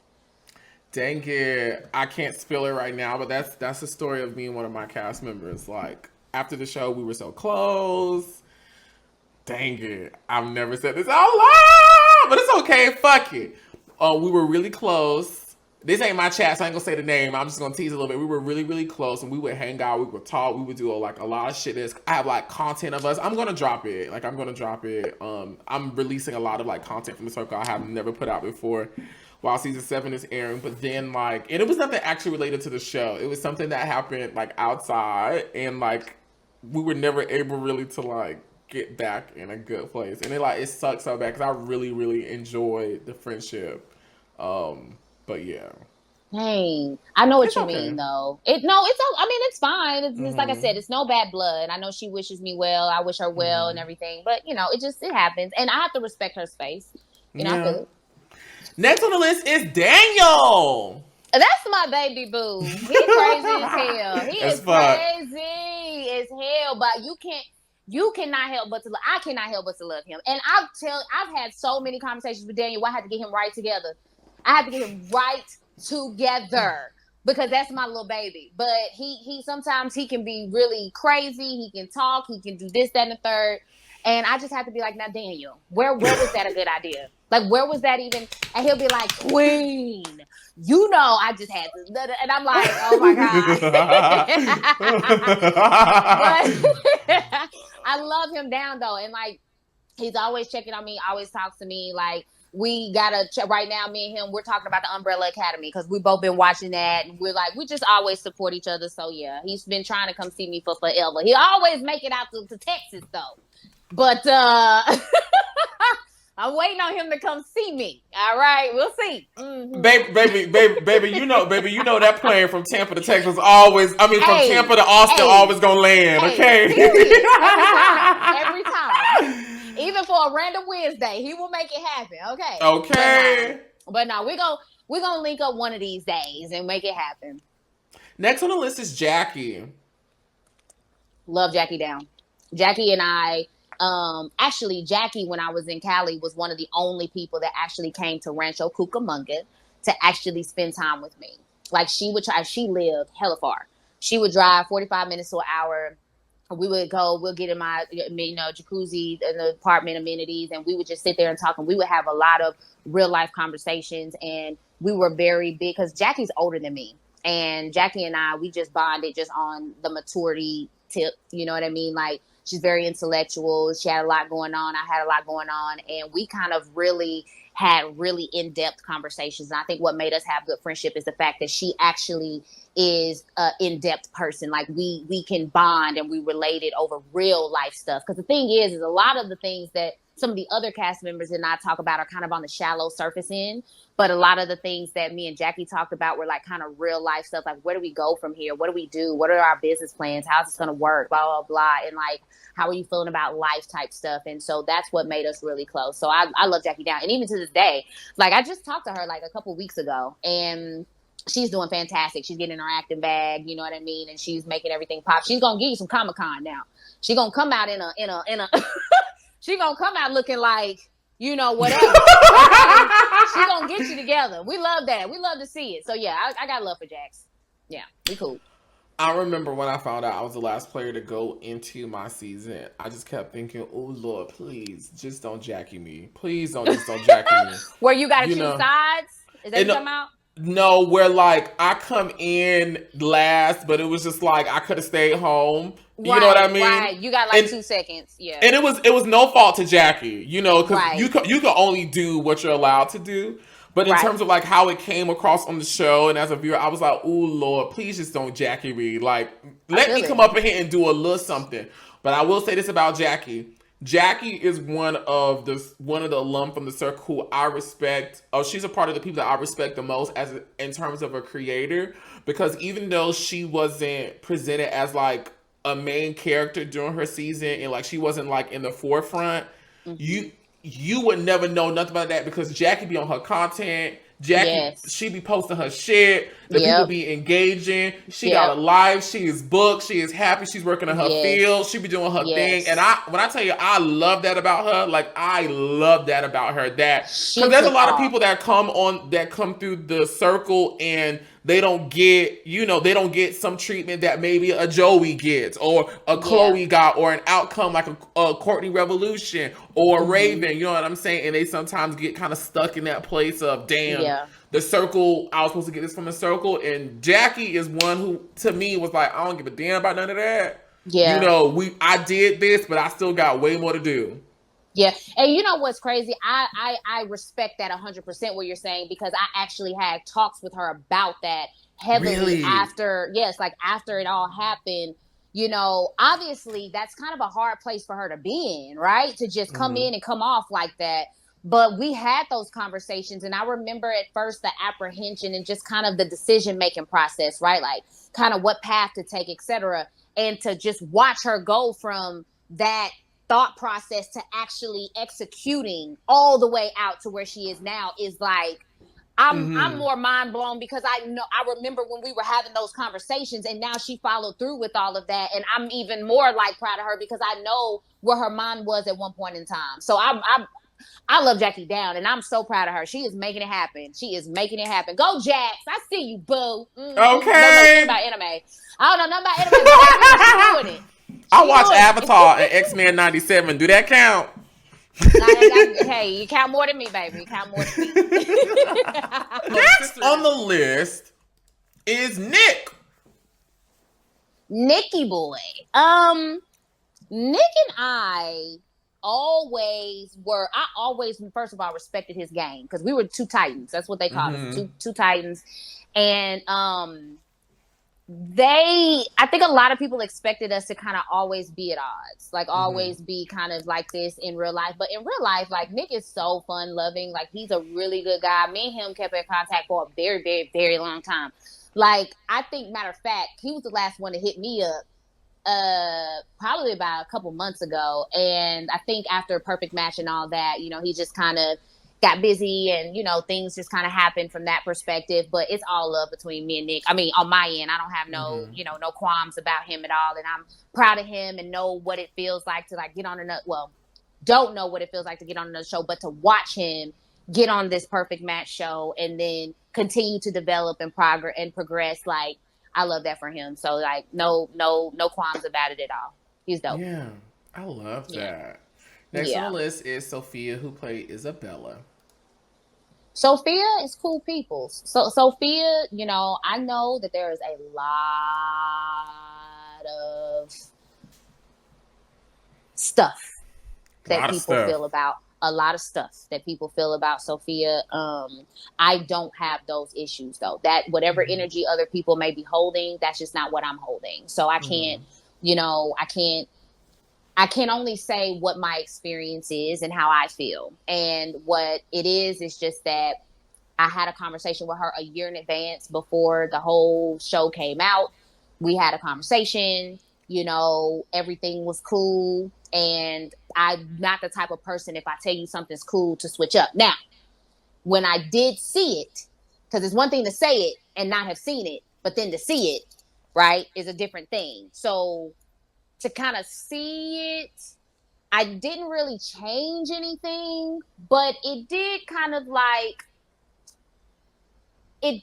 creep up in my mind a little bit, but it didn't like, as far as, and when I say creep up in my mind, I mean like, it did kind of make me wonder, like, was that energy like, well, more so, what kind of energy was that really? You get what I mean? Like, I don't want to say and go so far as to say what someone is or what someone believes, but I would just say, because I think a lot of people were getting hooked up on the fact that she says, why is everybody saying Kay is queen of the circle? A lot of people took it from like a racial standpoint. I took it from a gaming standpoint. Like, why is everybody saying that Kay is queen of the circle? That's how I took it.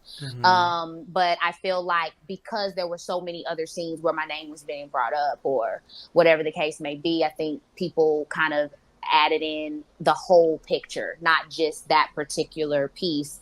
And it didn't make me feel that she was someone that she's not. It just made me wonder a little bit, like,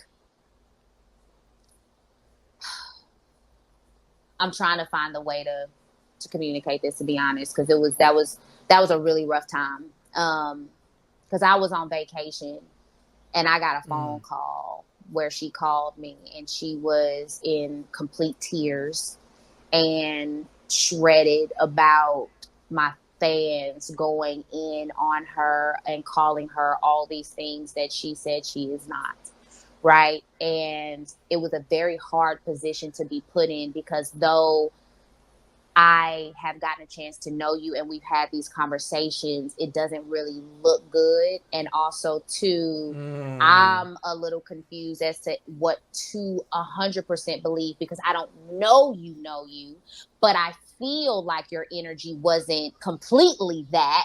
But when I see it, it kind of gives a little bit that, but not. You know, it was a really weird position to be put in for someone who's dealing. You get what I'm saying? It's like, what do you do when you got a chance to really talk to the person? You've been spending time with this person. You feel like that's not really them. But then you see some footage that comes out that might make you wonder, like, why do that then, though? Why such the tension behind my name, you know? And then that person is now leaning on you to say, hey, you know me, we've definitely been talking, Can you you know help I'm not me? that, can you help me? And I'm sitting here like, I want to help you, but also it looks not the best. I mean, Yeah. and I'm under fire myself about some other shit, so I don't want to put myself also in the midst of all of this either. Like, Yeah. just let people think whatever they want to think, deactivate your comments, stay off of socials, and just pray on it. And even then, I went on a live and told people at that time that wasn't, I'm cool with her. I know y'all may not like it, but I'm cool with her. I even did say that. But I can't stop people from thinking what they want to think because of the way that it looked, you know, and it's unfortunate, but it's not my job to do that. You know what I mean? It's not, you have to take responsibility for the things that you do and the things that you say. And I would rather just mainly be quiet and express silence and move on. Because again, like I said, it is a game, but people do show their real character or parts of their character when they are doing things like this. And I'm not saying this to kind of rehash the whole thing because it was traumatic for all of us. But since I am being interviewed, the truth of the matter is, it's just that at the end of the day, it came out of your mouth. At the end of the day, multiple times you said my name. I never made it a point to be nasty to anybody. The most I probably did was that review for Daniel, which wasn't even really me, to be fair. Because why is it that my review was the only review that had italics and was bolded? Well, why no did one it? else's was? I don't know. I just feel like there was some spicy people that were working for the voice of God. Well, that wanted they wanted that, and I was just like not giving that. Like they're like, well, what do you want to write? And you know me, I'm like, well, I really don't have anything bad to say. Well, don't you think that such and such and such and such is, and remembers when this happened, and they're recalling things for me, and kind of off of a couple words begin to craft, well, what about this? And then they say it, and and they make it seem like everybody, that's the thing, they make it seem like everybody's doing it. That's how my voice of God was. Everybody's doing it, so this is what and I'm like, well, if everybody's doing it, then I'm not going to be the oddball out. Same thing with the cake. And then my cake was destroyed, and everybody else's cake looked beautiful. Because they were trying to set me up to look like a catfish, I think. My cake was terrible. My cake was terrible. They're like, oh, no, just mess it up. Just get in there and just... And I'm like, because I was making my cake so beautiful for Roxana. You have no idea. I was taking my time, but it wasn't good filming because I wasn't being extra. I was literally, I'm a creative. So I'm like, if you want me to make cake, I'm bored as hell. Hell yeah, I'm going to make a beautiful cake. Oh, and then it was messy. God. Like, it's so crazy because I have a very similar experience actually with the challenge, the clothing styling challenge we had with the guy from Queer Eye. Mm-hmm. The outfit of mine that ended up showing was not the outfit that I started with. I had a whole completely different thing. And I was getting frustrated because, like an Aquarius, I'm an actual creative. Like, this is what I'm known for. This is what I do. Right. And so in my brain, I'm like, I need to win something. Like, I need to do something. So they were trying to get me to talk and do. I was over there like trying to actually like make something. And I had just got so frustrated. I just ripped the whole thing apart. And I just said, well. And they were like, and I honestly, this is what I believe. I believe they were like, he has to turn in something. Like he cannot not turn in something. And I remember them saying, oh no, Oliver, you got time. And I feel like it was like 45 minutes. I know what 45 minutes feel like. By the time I got to the point where my outfit, where you see what it looks like on TV, and I really feel like it was only maybe like 20 minutes after they told me, they're like, okay, it's done. And I was like, that ain't 45 minutes. Right. But okay. The setup is real. Right. But it was okay. It's TV. Yeah. Absolutely. Going back to Sophia, where are you guys now? I mean, we really don't talk. I mean, there's no bad blood, but we don't talk. I mean, we talked at one point in time, even after all of the shenanigans. When she got married, I definitely checked in and congratulated her when she got married. But that's just like the extent of it. I think there's no bad blood at all. Not on my end, right? I think she's just living her life and she's happy and she's married and I wish all the best for her. We just don't talk, so that's about it. I think season 3 of The Circle was such the Wild Wild West. Like, it was so much going on that had everyone's feelings up. Like, the contestants, we can definitely see y'all were going through it, and I think that energy kind of spilled out to us as a viewer, starting off with the Michelle thing, then this whole Nick with the fake profile that really wasn't really necessary, and then we got us versus them that's going on during a time when the world, America specifically, is in racial shambles. Yeah. Like, racial shambles. Like, it was tough out here for the black and white people just around here walking around. Like it was an energy that you can feel. And then so now these people are at home watching their favorite family show on Netflix, because The Circle is a family friendly show. And it's this type of aesthetic going on that births this conversation. You know, I do feel like what happened with Sophia is really a product of the time, and not necessarily saying that what she did was not what the people felt or view it as, but I do feel like because it happened during that time when in real life it was a lot of tension going on, it just kind of amplified it even more. Yeah, I agree. And you know what's wild? I just didn't see that coming, because when I was in it, I knew that I recognized the division, but I didn't think that it was going to come out that way. Because when I was watching it, I was mortified, like, at the fact that people are going to look at this and be like, it's either going to be the band, or Team K. And that's how it was split. And I've never seen such a divide so, like, intense before. And I think it made the viewers have to choose.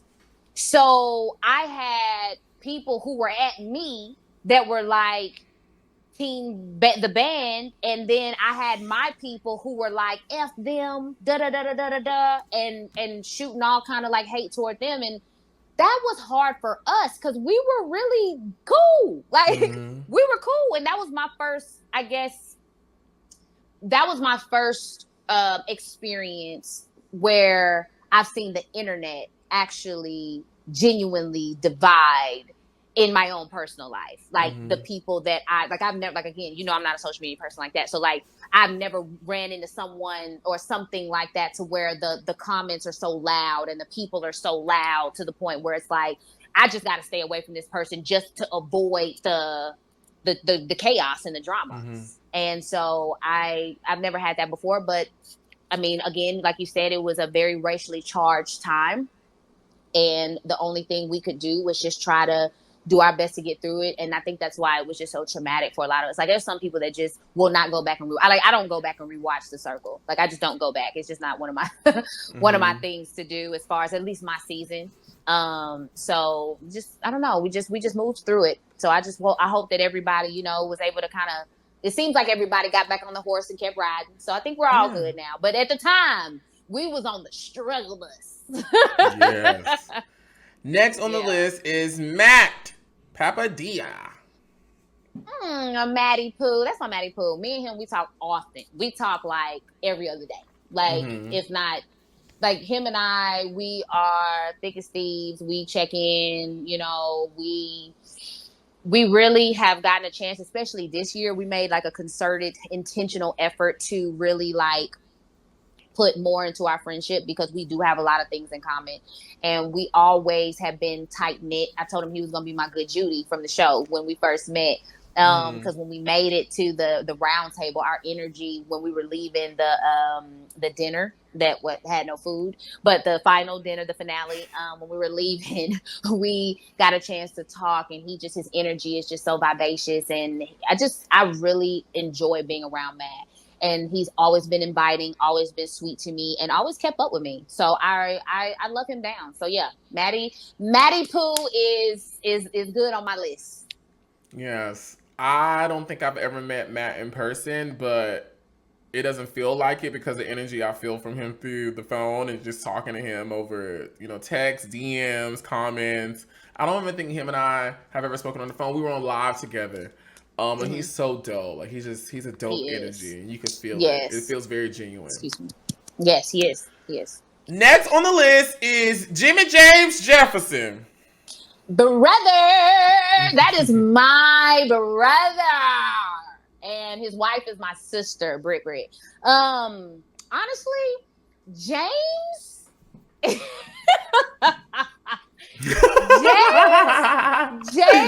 makes me so happy, right? So first of all, I owe him like everything when it comes to this. Okay. Before I started The Circle, I was probably at maybe 9,900 some followers, right?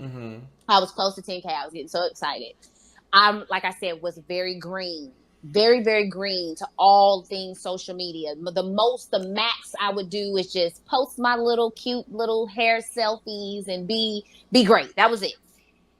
Nothing about notifications, didn't follow celebrities, didn't do, none of this stuff I knew about. I mean, I did not even understand the concept of when you see people on TV that you could actually go find them and actually talk to them, like them, send them a DM. Mm-hmm. I didn't understand that concept. So when the YouTube, it was that episode that you were saying That where it showed our special. profile. Mhm. Yeah, that special that came out. I did not know that was happening. They didn't tell me. I just got a screenshot that showed my face on the thumbnail and was just like, I saw Chris and Delise and Chloe, and I'm like, what is this? So then I was like, oh my God, it's happening. Like they started, but I didn't know that they were going to do this before the show aired. So I'm freaking out. And I hit up James and I'm like, James, what do I do? What do I do? What do I do? He was like, just let's watch it. And then we'll talk afterwards. I was like, okay, cool. So we watched it and I was like, okay, I think everything went good. He was like, all right, cool. I was like, well, all right. Well, I guess now that I played it, it's all good. We got off the phone. He calls me and he goes, Kay, why didn't you turn on your notifications? You need to go follow Circle Netflix. You need to go follow these people. You need to go do this. You need to go do that. You're just chilling. You didn't even post it. You need to post it. You need to put it in your story. And I'm like, why? Why? Why? Like, I was so lost. I was like, what am I doing all this for? I didn't understand. I was like, just do it. So then I followed along with everything. And throughout that whole summer, James was really pivotal in helping me understand and like kind of get on track with what social media was. Like in terms of making sure that you've got these type of pictures. Your first 9 pictures need to be the pictures that like, get them. Think of it like a resume, a digital resume for entertainment. Like you need to have something in the pipeline, in the works to be able to showcase when the show comes out and da-da-da-da-da. Like he gave me so much insight because he knew genuinely I would just sit there and chill. Like even for fan favorite, when I won fan favorite, or before I won fan favorite, Roxana was in the lead for like a week or two. Oh, wow. And yeah, she was number 1. I was number 2. And James was like, Kay, you're not even speaking on trying to win fan favorite. You're not even trying to win fan favorite. I was like, well, because if people want to vote for me, they should just vote for me. And if not, cool. You know what I mean? Like, it's fine. And he was like, yeah, but at least, like, I said, I don't want to beg nobody to do nothing. I don't want to beg nobody. Like, I'm not about to be out here talking about vote for Kay. That's weird to me. That's like sales. I don't like selling. You know what I mean? If they like me, they like me. If they don't, they don't. He was like, okay, just try to figure out something that works for you to put yourself out there to make people at least know that you're trying. At least you on the show, damn it. And I'm like, okay. So what I did was I ended up doing like a little on the couch with Kay. Like I took all these questions that people were asking me and I just answered them. And just by doing that, it was like, oh my God, we're learning so much about you. And then I think that's what kind of pushed me over the edge. And I was able to win. And without James, I would not have even thought about any of that. You know what I mean? And even to this day, like if I have questions about anything, I can ask him. I try not to bother him, as much, but he definitely helped me get it together and helped me to understand how important it is to kind of like the one thing that I regret, Ali, that I will say that I found in hindsight is that you got to move when you're hot. Like when you're hot, when the momentum is building, you definitely have to hop on that and do all the things because that is the moment in which you're going to be, that's the moment of all your exposure for the most part. And I just wish that I would have had more of the knowledge ahead of time, like serious knowledge ahead of time and less fear, right? Because that's also a fearful thing when you go from 9,900 some followers to 115 over the course of a couple months, and you've got people also coming at you about things with the show. It was almost so much that I retreated more than I actually like leaned into it. And I think that now that I'm better, now that I get it, now that I've learned, it's like it's over. You know what I mean? So it's now up to me the next time, which there will be a next time, please believe, when I get into that space again, to be able to honestly utilize it for what it is at that time. I just think we don't go to school for that, right? That's just kind of self-learned. That's kind of self-taught. Like social media is like kind of self-taught to a degree. And if you don't like, it's a small percentage of people that know a lot about social media. You know what I mean? A very small percentage. It's a even smaller percentage that's looking at analytics and trying to work the algorithm and all of that. You have to have a knack for that or a love for that. And I just didn't have that. I'm a 90s baby that is used to a 9 to 5, Monday through Friday. Okay. Maybe a little overtime, you know? Okay. I'm not used to being able to get any financial gain from the internet or from, social media. So You it's haven't still a made no learning money curve. on the internet? Okay. No, I have. Oh, I'm you saying have at before the then, time. yeah, at the Gotcha. time, I didn't know that this was, because like when I started making money off brand deals, etc., I was like, oh, this what they mean? This how they making money? This how they buying their houses at 21, 22? Oh, snap. Okay, and that's kind of, so I get it now. But you still have to have a love for content creation. And I think for Yes. me, I just don't have the love for that. I have the love for the arts that I do. I don't necessarily have the love of trying to package it and put it out to people. To the people. Yeah. But I'm James is working on that. James is definitely what I consider one of the unk daddies of the circle. Like, like when we having our rap parties, he's definitely like, Listen. he's definitely like the unk daddy in the room. Like, hey, sit down, come over Listen. here. Hey, he definitely has that personality, and I love James. James has been nothing but nice, sweet, and kind and inviting to me, and I just love his energy. Like, he's just a dope person. James I'm telling you, James is amazing. Brittany is amazing too. Like Courtney and I, we went to the wedding. Like we had a blast. We love to watch them celebrate their union. Like we are real friends in real life, and we don't talk as much as we used to, just because we're all doing things. We're all busy, but we know that if I come into town, if he come into town, if I need anything, if he needs anything, if she needs anything, we know that we got each other's back. So there's no question about that. Because for the first 3 rap parties, I believe, or maybe the last 3 that I went to, or maybe it wasn't a rap party. I think one of them was like a Big Brother something they were showing. There was a Big Brother showing something like that. They always had something going on. But if me, James, and Courtney were on the scene, we were the 3 Musketeers. We're gonna be together. We I gonna love ride out. that. We're gonna be together. So yeah, that was my crew before I left LA. But I genuinely love James, all like up down, anything he needs, I got him. Okay. How do you feel about James being the winner of season 3? I was happy for him. I was happy for him, with no doubt. I get that. I have had gotten that question a lot around that time, but I was happy for him because it was what was meant for him. You know what I mean? And I cannot be upset with that, especially because of the person that he is. And I'm also just genuinely not that type of I'm not a hater. I'm just not. It's just not in my blood.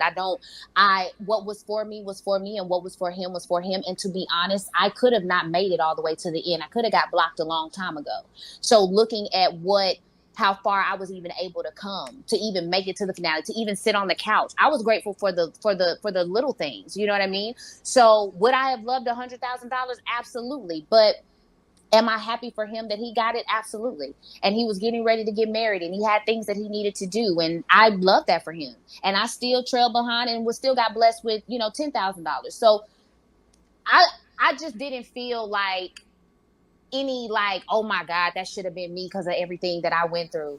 No, I never had that feeling. And I think that's probably because I actually ended up getting close with James, which is why it might have been different if maybe it was someone else. You know what I mean? But because it was James, and because we bonded on the show, and then in real life, he's a real solid, down to earth person that really deserves it. I have no feelings about it. But maybe if it was someone else, I probably would have felt the way. But it was James, so I don't feel no kind of way. We love James. Shout out to James. We love James. James is amazing. Early. Giving me those laughs on the daily from his Insta. We love to follow him. Next on the list is Studio Lambert and Netflix. What are your thoughts on the production and network of The Circle?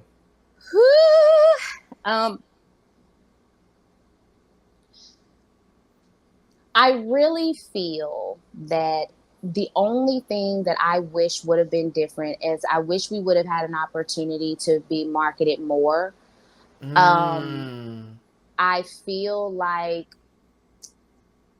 when the way that things were starting to air, like the way that the audience was starting to pick up on things, I felt like they kind of shied away from marketing our season as much as they could have. I feel like even some of us should have been on, like, I think it was, what was it, Black Leads? It was like Netflix Black Leads or something like that.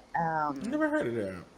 It was something that I can't remember what it was called, but it was something where they were highlighting Black entertainers and giving them the opportunity to come and just, like, I guess, be interviewed on, you know, it was just specifically for us. And I really wish we would have had an opportunity to be on there during that time.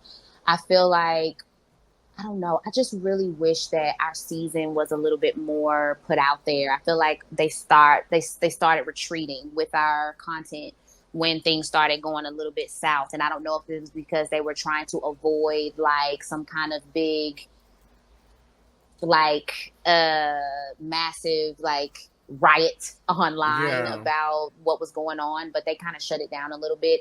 And I feel like with that, they kind of shut me down a little bit. Wow. You know, and again, I had nothing to do with this, but because of the way that it looked, I feel like there was a little bit of just like, we got to kind of cool down off K a little bit, just a little bit. I don't think it was because I did have an opportunity before the circle actually finished airing to be able to do another show, but that was before all the stuff started hitting the fan, if that makes sense. And then after that, it was just like ghost. You mean so like on Netflix?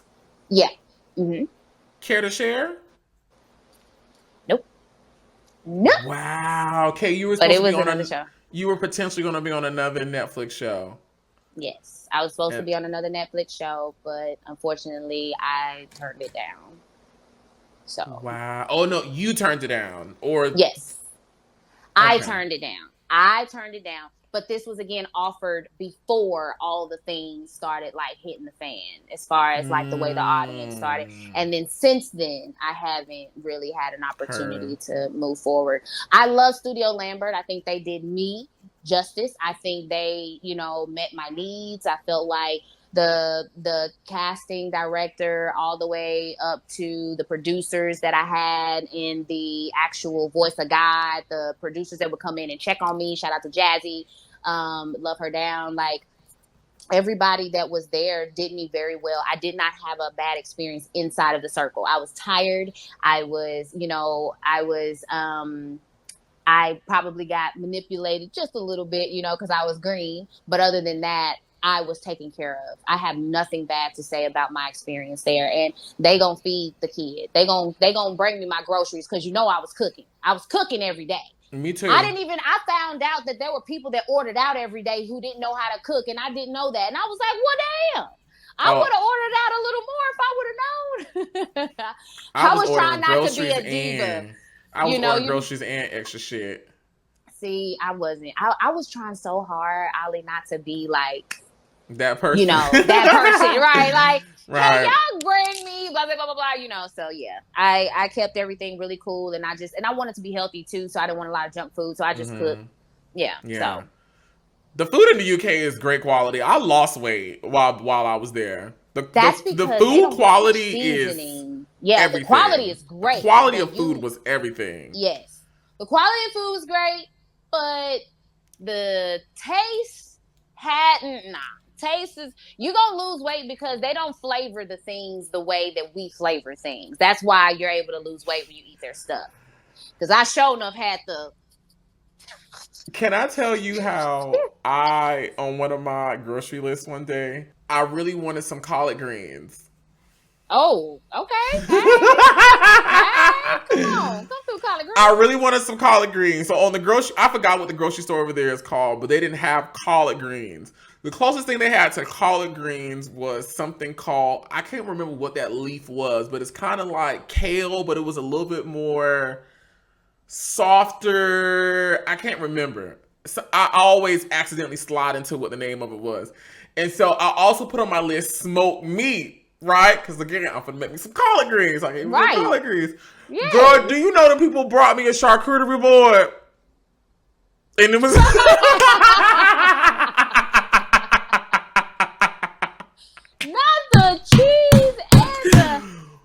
The circle. But they said, Oliver, you said you want to smoke meat. I said, baby, what the hell, Hots? Turkey legs, turkey wings. We need the smoked turkey legs.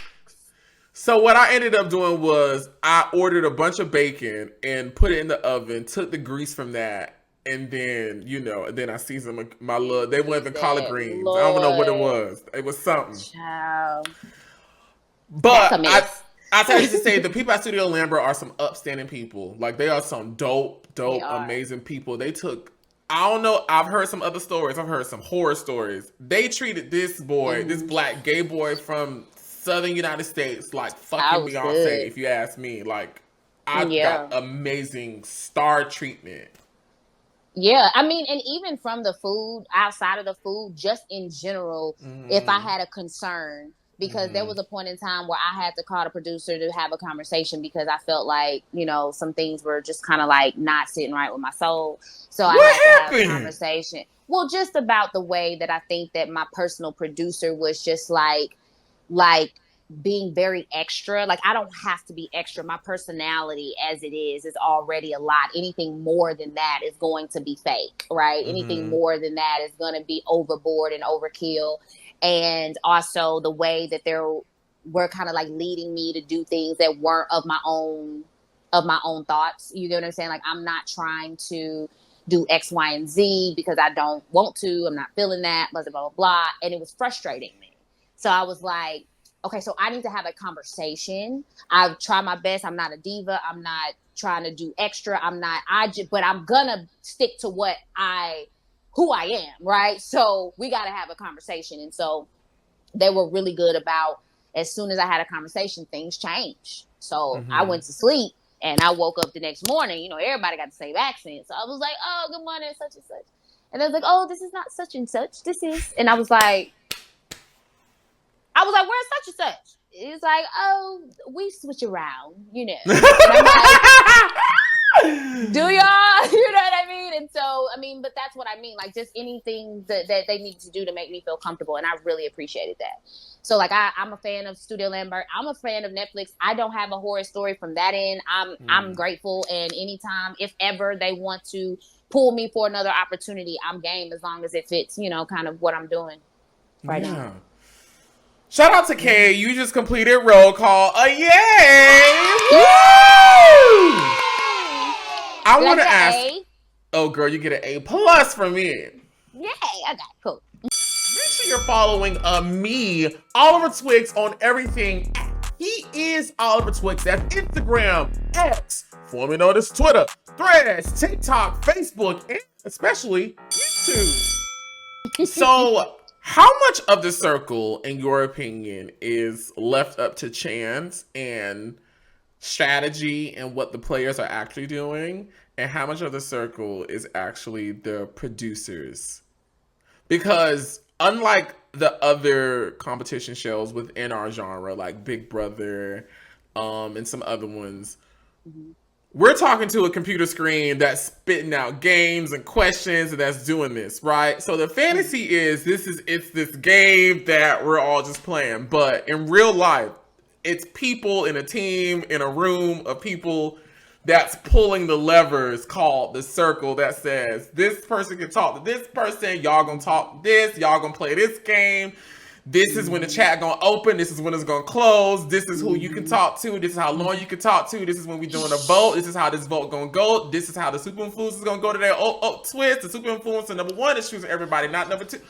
How much of that do you think versus us playing the game actually is the game? Oof, that's a good question. Because I feel like we make the majority of the decisions, but the decisions that they do make are major. You get what I mean? Like, I feel like we get to play the game. We get to utilize our strategy. The majority of it, I'd say 75%, we get to do all the things we want to do. We get to say and type what we're really thinking. Most of that, and we do a lot of typing because we're talking for 24/7 pretty much. So I felt like majority of my thoughts that went onto the screen, those were my thoughts. Those were what I wanted to say. which I think is vitally important. I think I got asked a lot, who do I want to talk to? And that was made happen, right? For the most part on my end. Yeah, like I would like they would say at night, if you wanted to talk to somebody tomorrow, who would you want to speak with? Right? And I would be like, oh, I would like to speak with such and such, such and such. And most times that would happen, right? So then the most that would be left up to them would be the games. And I think that's when it got a little manipulative, because the games that I was used to seeing on season 1, mind you, season 1 was the only show that I'd seen. It was like, I'm assuming that the games that we're going to have are pretty cool, pretty down to earth, nothing too catty, nothing too crazy. And then they bust out all these like frenemy games. Like, you gonna have a frenemy at the end of this for sure, you know? And that's kind of where I was like, oh, they trying to make us feel like such and such is trying to get over, or blah, blah, blah, blah, or by the fact that you have to have a elimination or blocking tonight and we've only had one conversation. So now you got to get petty and think of the smallest thing to get rid of someone. You know what I mean? So at that point, it's just like, that's 25% of it, but that's the major part. Those are major parts, right? If you ask me a petty question and somebody gives a petty answer and they say my name, well, if you didn't ask that question, then I wouldn't be feeling this way about that person. So I don't know. I just kind of feel like 75% us, strategy, who we talk to is important. How we talk is important. And 25% of it is them running the games and trying to like pull people. And then a part of that 25% is also all those suggestions. So would you not want to, do no? Because if I did, I'd take, Yeah. So I would just say 75-25, but I didn't feel like it was 50-50. I just felt like we still had more of the say so, but they did have 25% of like, we do want it to go kind of this way, because even the showmans, they set that up for me, right? That wasn't a thing I thought was going to be for me. If anything, I was like, I'm sure somebody it'll happen, because season 1, it was Joey and Miranda. So I'm thinking, oh, it'll probably be Nick and someone else. But hey, it's you, it's me. I was like, duck, goose. And or more like duck, ghost. And I'm like, well, damn, So, and then I had to kind of maneuver through that on top of actually playing the game. So I'd have to say that part adds into that 25 for sure. So. Do you feel like you got portrayed the right way on the show? I'd say 90% yes. 90%. I feel really good about it, because that is me. I was me. And I also know that I feel good about it because when my family calls me and they say, I'm proud of how you presented yourself, then I really know that I'm good, because they're going to be the first one to say, what were you doing? What were you thinking? Who are you? I have a very solid foundation in my family and my friends, and they will call me out regardless of what's going on. And not only did I feel good, but I was glad that they felt good and they were proud of me, and that I was able to successfully achieve fan favorite without having to do anything outside of my true character. Throughout the whole process of actually filming, what was your least favorite thing? Least favorite moment? My least favorite moment throughout the process. Are we talking about off camera, or we're just saying as far as my least favorite scene? I'll let you answer. It could be throughout the whole conversation of the circle. What has been your least favorite experience? I think my least favorite experience was I was just so tired. I was so tired, Ollie. Like I did not like super late nights and super early mornings, to the point where it's like I mean, because I'm the type of girl that, listen, I need to, you trying to film me while I'm all crusty and busted right now. Okay. So what you're gonna have to realize is I'm gonna sneak in that bathroom one time for the one time before you cut these lights on and get my life together, because what we not gonna do is that the good folks of America see my eyes crusty shut.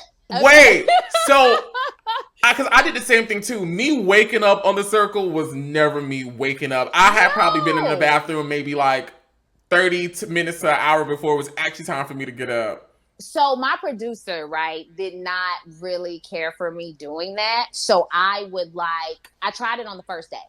And they were like, oh, okay, just we want to see you naturally get a da-da-da. And I was like, okay, So around, I'd say about 10 minutes, 15 minutes prior to the lights coming on, I don't even know how I did this, but I would wake up and I would go to the bathroom and just use it as, I just gotta pee, right? Because you know the camera's off, blah, blah, blah. But while I'm in there, I'm like, now, I'm not putting on makeup, but I'm like trying to get the stuff out my eyes and just trying to like wake up, you know, a little bit, and then get, you know, drool off my face, and then go back in and be like, good morning, circle. Yes. But good it wouldn't morning, be like a gorgeous. full, it wouldn't be like a full face or anything like that, no. What has been your favorite experience? The down day. So I stayed in, like, if you stay in long enough, you're able to, so after about 7 days of filming, back to back to back to back, it gets exhausting.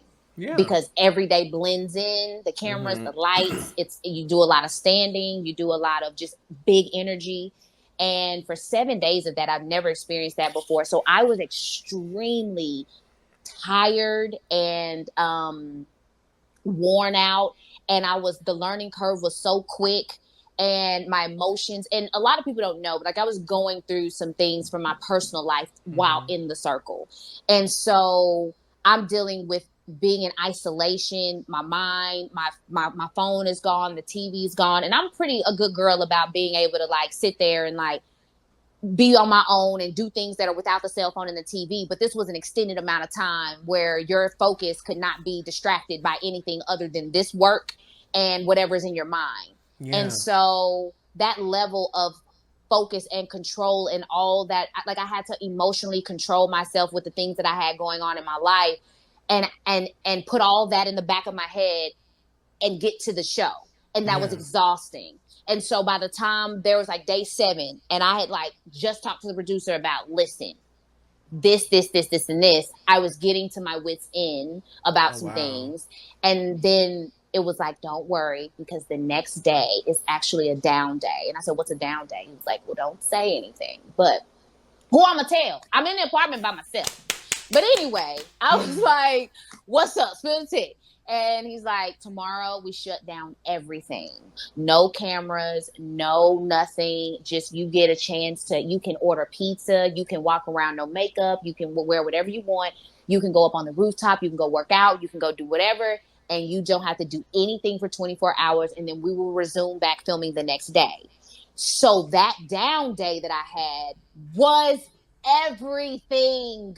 My favorite day, they said, we're going to put Netflix on here and you can watch whatever. And then I got to watch Suits because I started this show named Suits in quarantine. And I was just able to pick back up on that and just disconnect from everything that was going on. And it allowed me to get my attitude back in check and refresh myself and get back into it with vigor. So I felt really, really, really, really good after that down day. That was my favorite time because when I tell you, I was just stuffing my face. I didn't cook that day. I was just like, oh my God, I get snacks. And I was like, I get to go to sleep. I took several naps. I woke up, watched TV. Like I didn't leave the bed. And it was just, it was the best feeling in the world. So that was my favorite part of like the whole, because I was in there for like, I want to say 2 weeks. I was in there for like 2 weeks. So yeah, that was my favorite part. Yes, I know that's right. My down day, well, girl, I ain't had no down day. They said, bitch, you already had enough down days. You've been chilling over there in hide and running up our bill because baby, I was truly running up a tab. I was running up a Oh tab. my goodness. Well, what you supposed to do? Shit, can y'all get the car? Can y'all take me here? I want to go to the fair. I want to go to the park. I want to see the flowers. I want to see the beach. I saw the beach. I saw this it was this garden. Oh, it was so beautiful. Actually, and I've never posted photos or videos. I have a whole vlog of me just walking around Manchester my entire time waiting to get into the circle. I've never put it out, but I'm going to put it out. The circle comes out. Does it change your life? Yes. In what ways? Absolutely. Well, first of all, my social media following, media exposure was crazy. It was insane. I think I got the highest amount of following from the show. Obviously, I believe Ava Chanel and James already came in with a very deep following, but they had that previous to coming in. When I came in, I went from like 9,000 to 115. Like it was the biggest like launch. So like eyes were everywhere. So it changed my life in ways of, just being noticed. It helped with, just in general, like my entertainment career. It helped with, putting more money in my pocket financially because perception pays. And I don't know who needs to hear this, but I'm telling you, the way that you look and the way you carry yourself and the way you act, it can literally put money in your pocket. So take that chance to like really like get yourself together so that you can really get out there and make some money just for being you.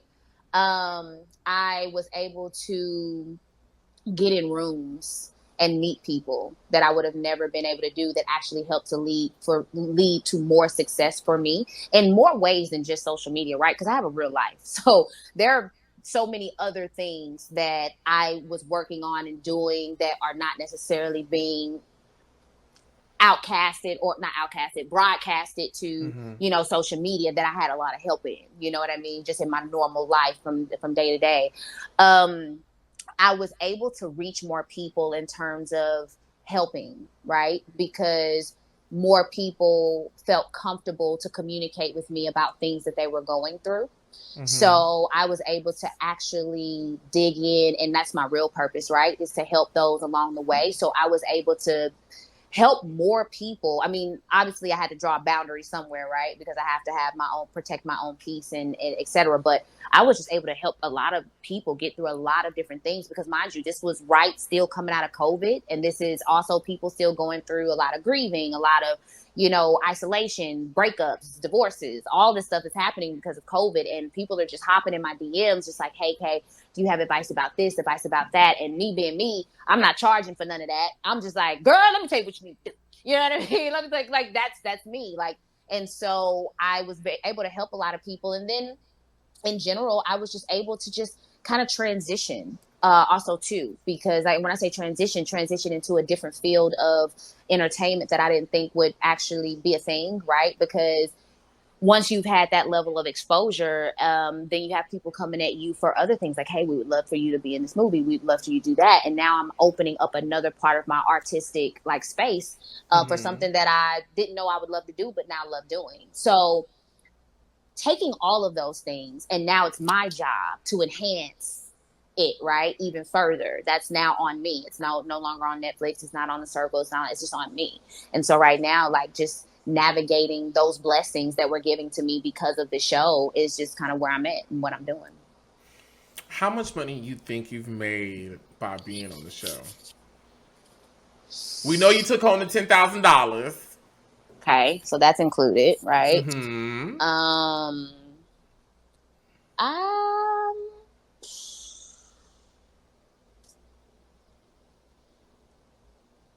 I would say in total, I would say about maybe $45,000. That's good. Yeah, I think that was pretty good too. Yeah, I mean, just off the show, just things regarding the show, about the show, and because it kind of keeps going. And listen, it's the gift that keeps on giving. Because every time a new one comes out, guess what? Comes right back around. Hey, Kay. Yeah, yes. And that's not including just the products. That's liquid. Like that's not including the different products and the clothing and the this and the that come along with it too. Because if I were to add that, it'd probably be a little bit more. But yeah. Yeah, having Netflix next to your name is like it's like a rare gem in like reality world that like only a few people have, but it's such a Yeah. cute gem to have. It's really cute. Like it's really, really, really, really cute. And it will never expire in my world. In my world, it will never expire. Oh Like it will no. never, Mm-mm. it will never be, it's not something you can ever take away. If I got people that I know did stuff like 10, 25 years ago that are still talking about that same one thing, you better believe I still can talk about the circle if it's only been like 3 years. And here's the thing too. I don't know how it is for you, but I know because I was a black gay male who made it to Netflix, it's like Mm-hmm. in my world, it was like a huge thing. It was such a huge thing. I don't know if Mm-hmm. you being a black woman, if that's how it was too with you with you being on Netflix and on the circle. I don't know if it was because I was black and a woman, but I know it was just like that in general because Mm-hmm. everybody in my family and in my circle and where I come from don't get those opportunities. Hell, they don't even leave the Right. South. So yeah, Right. no, people came out the woodworks. Yeah. Oh yeah. Oh yeah. It was a huge deal. Huge deal. Huge deal. Huge deal. What effect did the show have on your mental? Especially for you and your season having all the controversy that it had and you being in the thick of it. How was that for you? After week 1, I went to Palm Springs to decompress. I didn't even watch the next week's episodes right as they came out. Because obviously the first week until it was like 12 o'clock a.m. I did like a watch party, right? So it was all well and good.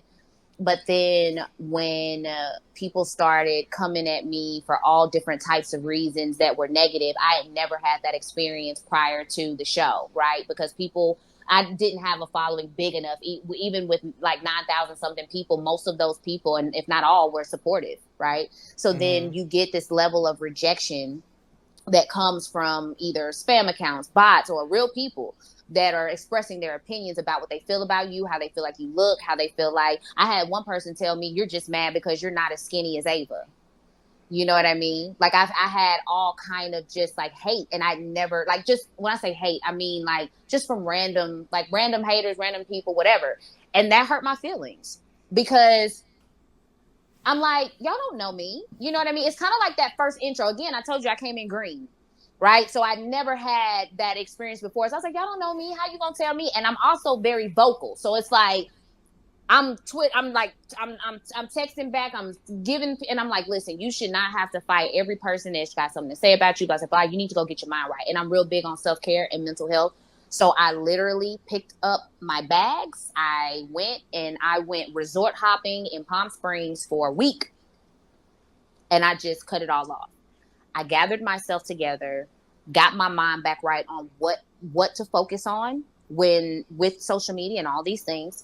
I came back on the scene, caught up with whatever was going on, and I was able to move forward better because I had gotten myself together. And I don't care what's happening. I will do that every time. I will stop in the middle of whatever and get myself together and come back. And that's literally what I just did, like just last past February, right? So with all the things that were going on, I will stop life, whatever it is, until I feel that I am on track.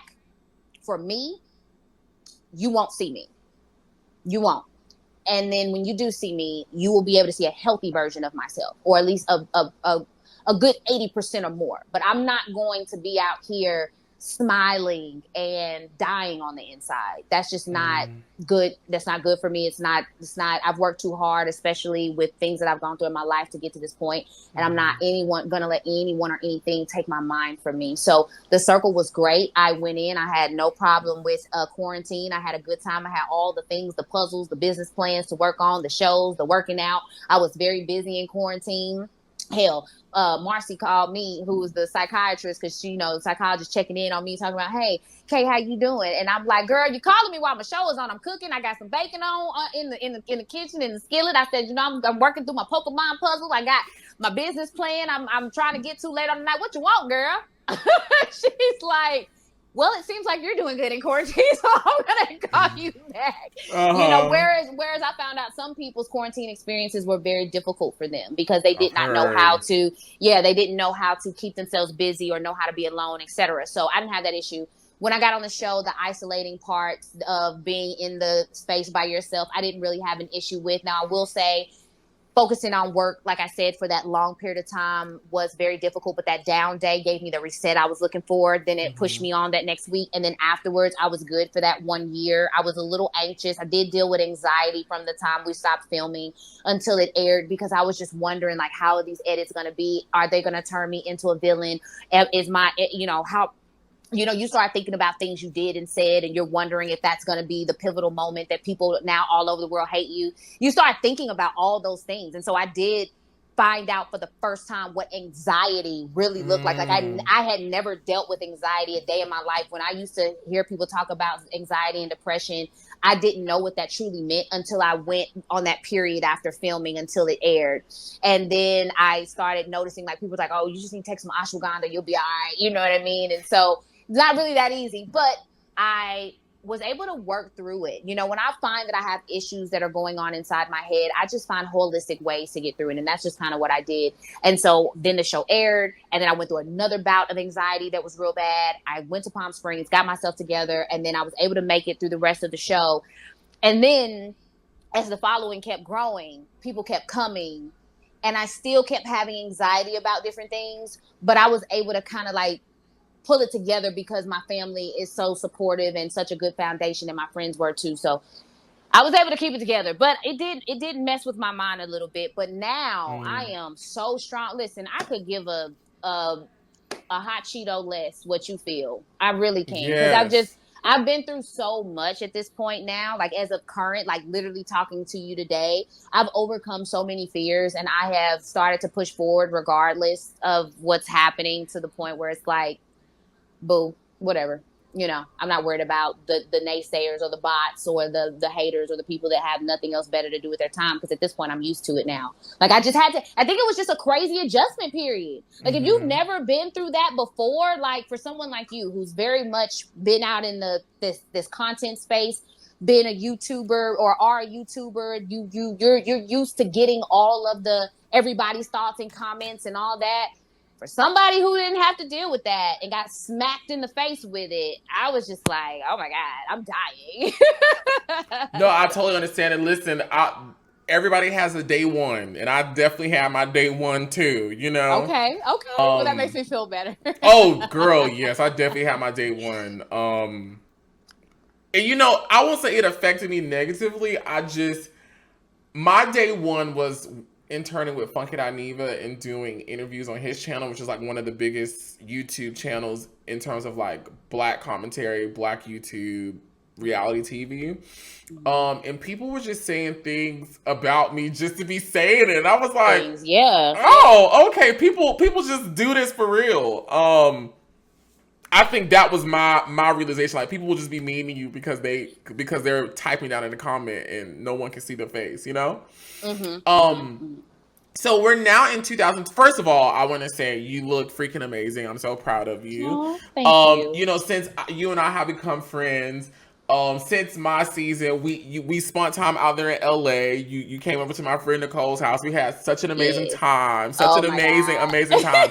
I heard Red Ruby the Sleeves for the first time with Kay. I should post that video. It was so good. Yes. It was so good. I love that song. It was amazing. Yes. Well, we listened to it together for the first time. We had such an amazing night. My brother was there, and some of Nicole's friends were there. We had a really amazing night, singing karaoke downstairs. That was so much fun. And then I looked up, and I was like, because I'm really cool with Delisa, right? And she lives in Atlanta. I talked to Delisa, and we were like, have you heard from Kay? She was like, no, child, I ain't heard from Kay. I said, child, I ain't heard from Kay either. Talk to Courtney. Have you heard from Kay? No, I ain't heard from Kay. Where is Kay at? And I believe we had touch bases. You were like, Ollie, listen, I'm just spending some time to myself, da-da-da-da-da. And I won't say at the time I didn't understand it, because I totally get people spending the time. I don't think I had ever met someone who actually did what a lot of people say they do, which is like detach, remove, let me get myself together, I'll hit y'all up. I'm okay. Everything's okay. But it's some things I need to take care of. I didn't really, that wasn't a thing until I met you. And I must say, like, I don't know what it was, but girl, you look good. The content looks beautiful. The energy feels amazing. The smile is amazing. You're back singing. You're in the studio. Like, I can feel just that warmth, that orange kiss energy. I feel like we expect from Kay. Like, I feel it. And I'm just so proud of the space that you are in and that you took that time to yourself to do what you needed for yourself. And it looks absolutely amazing. Thank you. Yeah. Thank you. I appreciate that because definitely I had my days of dying. Now that's over and I am so glad to be back to myself too. We're in 2024. It's been a couple years since your season. A new season is here. Potentially more to come. Because shit, now, you know, they film the circle now they film that shit right up the street from me. I could literally walk to the building and knock on the door. They got all this shit. So yes, girl, you don't know how many people kept texting me and sending me pictures and was like, Oliver, the circle is here. Girl, I don't give a fuck. Let the people do their thing. I ain't no working it, so I don't care. You know what I mean? But the circle is still here. Okay, I don't think they slowing down. Right. But Kay is also still here in 2024. Absolutely. What's going on? Update us. Well, I mean, to be honest, I moved to Seattle from Rancho Cucamonga. I'm no longer a cracker killer.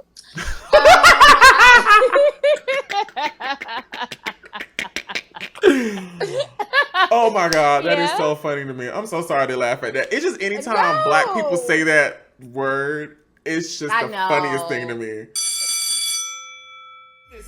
Facebook has just introduced Facebook Content Monetization, a new program that makes it easier for creators to make money on Facebook on more content.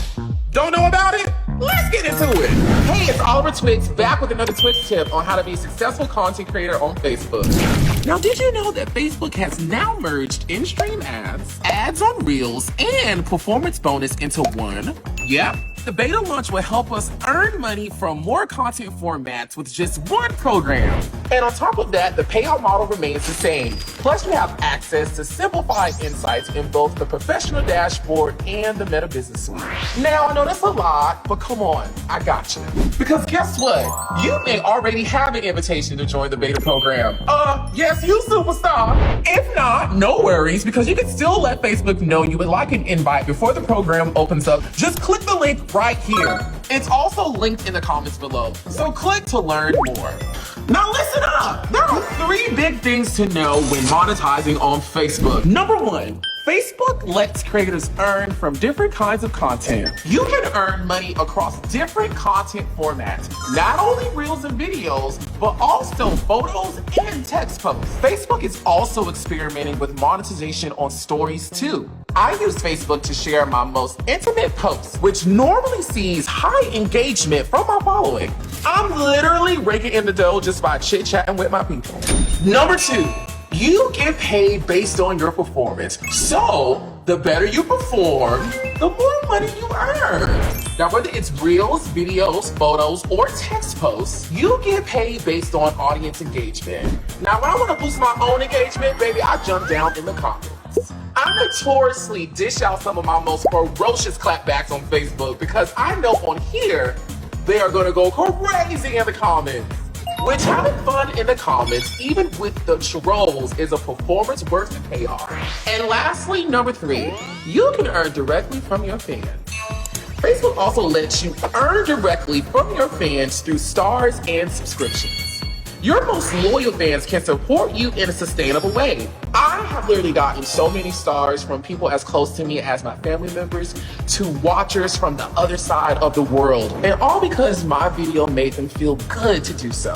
Those stars support so many creators like me, and it's those loving reminders that keep us going. So don't you wait, because Meta is where it's better, baby. See you soon.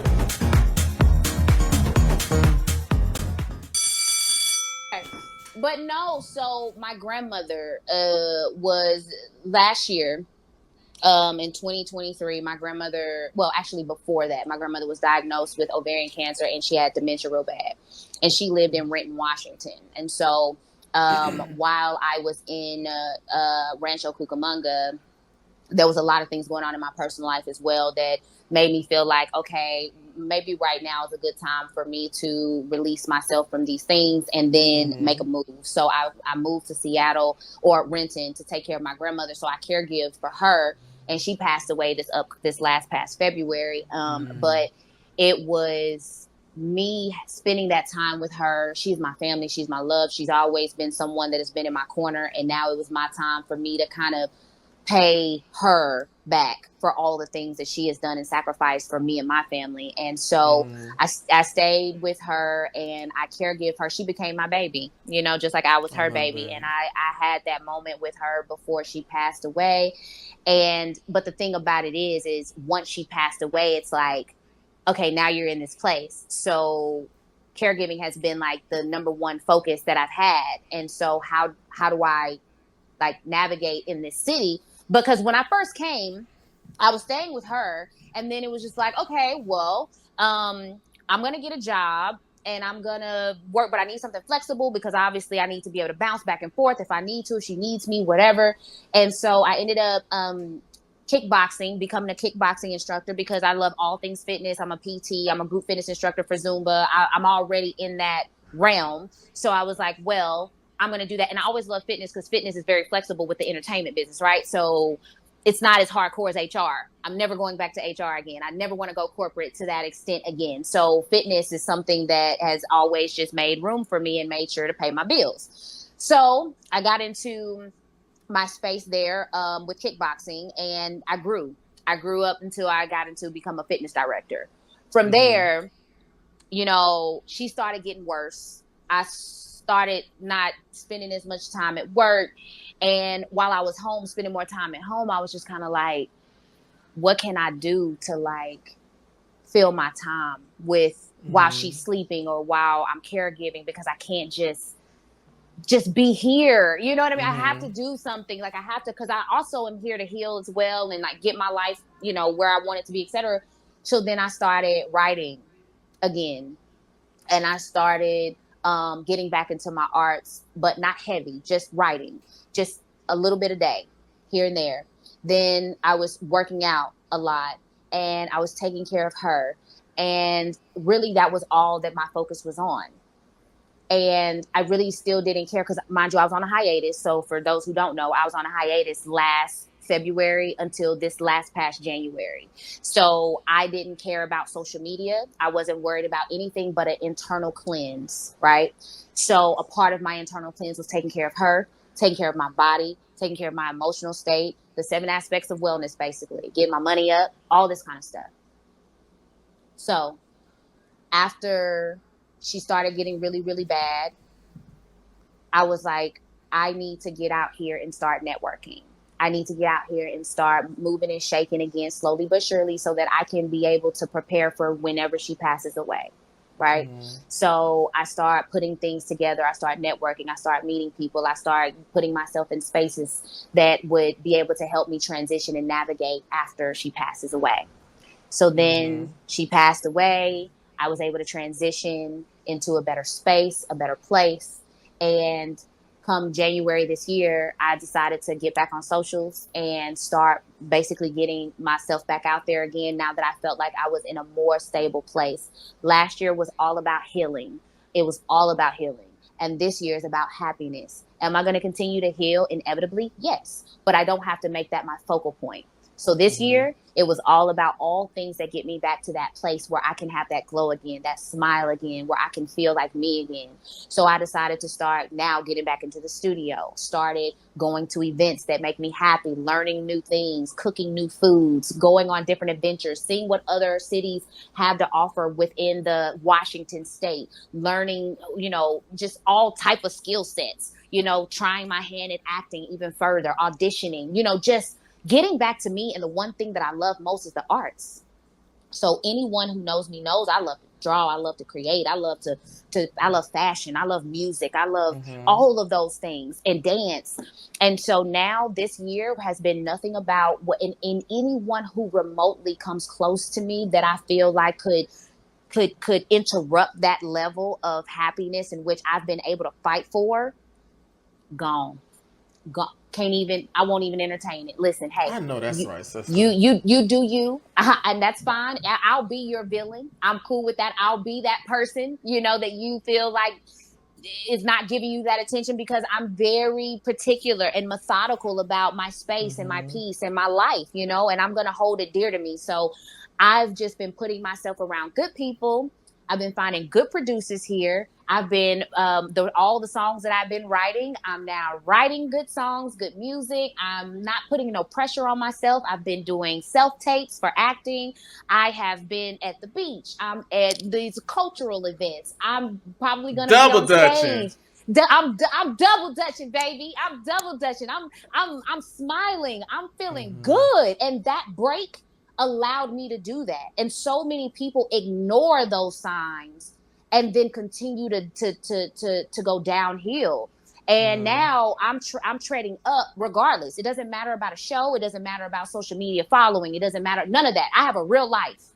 And the moment that I make social media my real life, I'm Delulu, right? I'm Delulu, because that's not truly me. You know what I mean? And so I think social media is a dope part of what I have going on, but it's not me. It's not all of me. It's not my personality. It's just giving you the opportunity to see what it is that I do have going on, right? But that's not everything that I have going on. So with that being stated, I'm very balanced. I'm happier than I've ever been. I'm still working, right? So I'm a work in progress. So I'm not saying that I'm like, don't have my days here and there, but I'm a far cry from where I was. And I have got some stuff in the pipeline, okay, that I feel like is going to be great. And I can't wait to share it with those that have been along my journey. And I am going to, and have been working better on my social media. I've been trying to, even if you don't see me every day, all day on a post, when you do see me, I try to make it quality. I do try to give, motivation and love and inspire, but really I be in my DMs. That's really where all the work is. Cause my besties, they know, like they, my stories, my DMs, like people are always talking to me. I have people who've been rocking with me literally every other day for the last past since the circle came out. And they are adamant about checking in on me. And I am adamant. Lovely. And it is. And I check on them. And when I was on my hiatus, they were the ones like, Kay, I haven't seen you. Kay, are you okay? And I ain't met these people once in my damn life.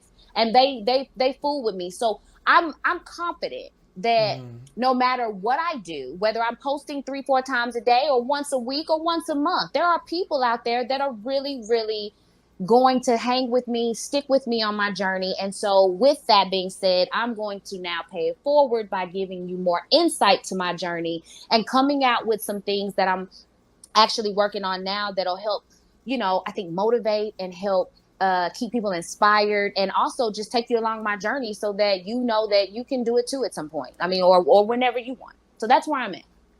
No pressure. I'm just so happy that I know you, because when I saw you on the circle and I hadn't done it yet, I just could feel the light, the energy, the love.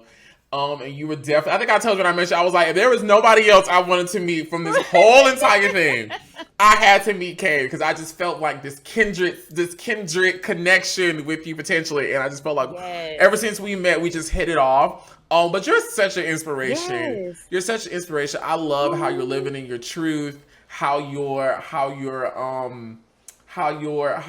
grasping reality.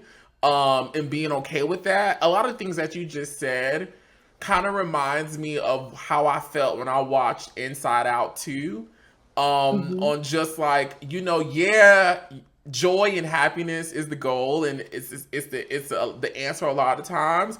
But if you're sad, it's okay to be sad, because sadness has a purpose, anger has a purpose, confusion has a purpose, anxiety has a purpose, Grief has a purpose. Everything has a purpose, you know? And you Yes. have to allow the human body to go through those human emotions so that you can safely navigate them in a healthy way. And I'm so happy to hear you share your story because that's definitely what I'm getting from that. And I know as it is inspiring me right now, it's going to inspire everybody else who comes across this. And I'm just so grateful that I know Kay goes where she can share these things because she's such a effing superstar. When you Oh, gonna thank when you, man. you welcome, friend? When you gonna be back on our TV screens? Would you ever do Listen, reality TV again?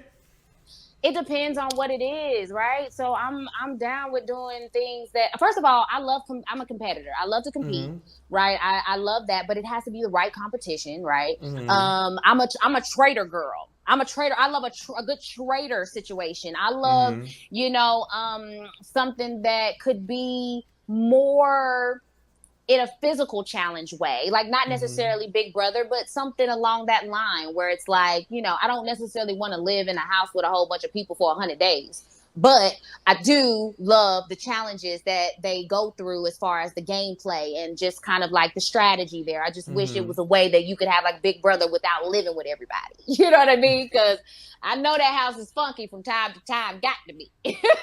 But Jesus. yeah, I already know. I can smell it through the screen that them dishes need to be done. Hopefully Okay. they don't smell like Badussi in there. I hope they I don't. hope. Listen, I hope not. But I've seen a few interviews where they've shown some things, and I'm like, I can't. I'm too old for that right now. That's how I feel.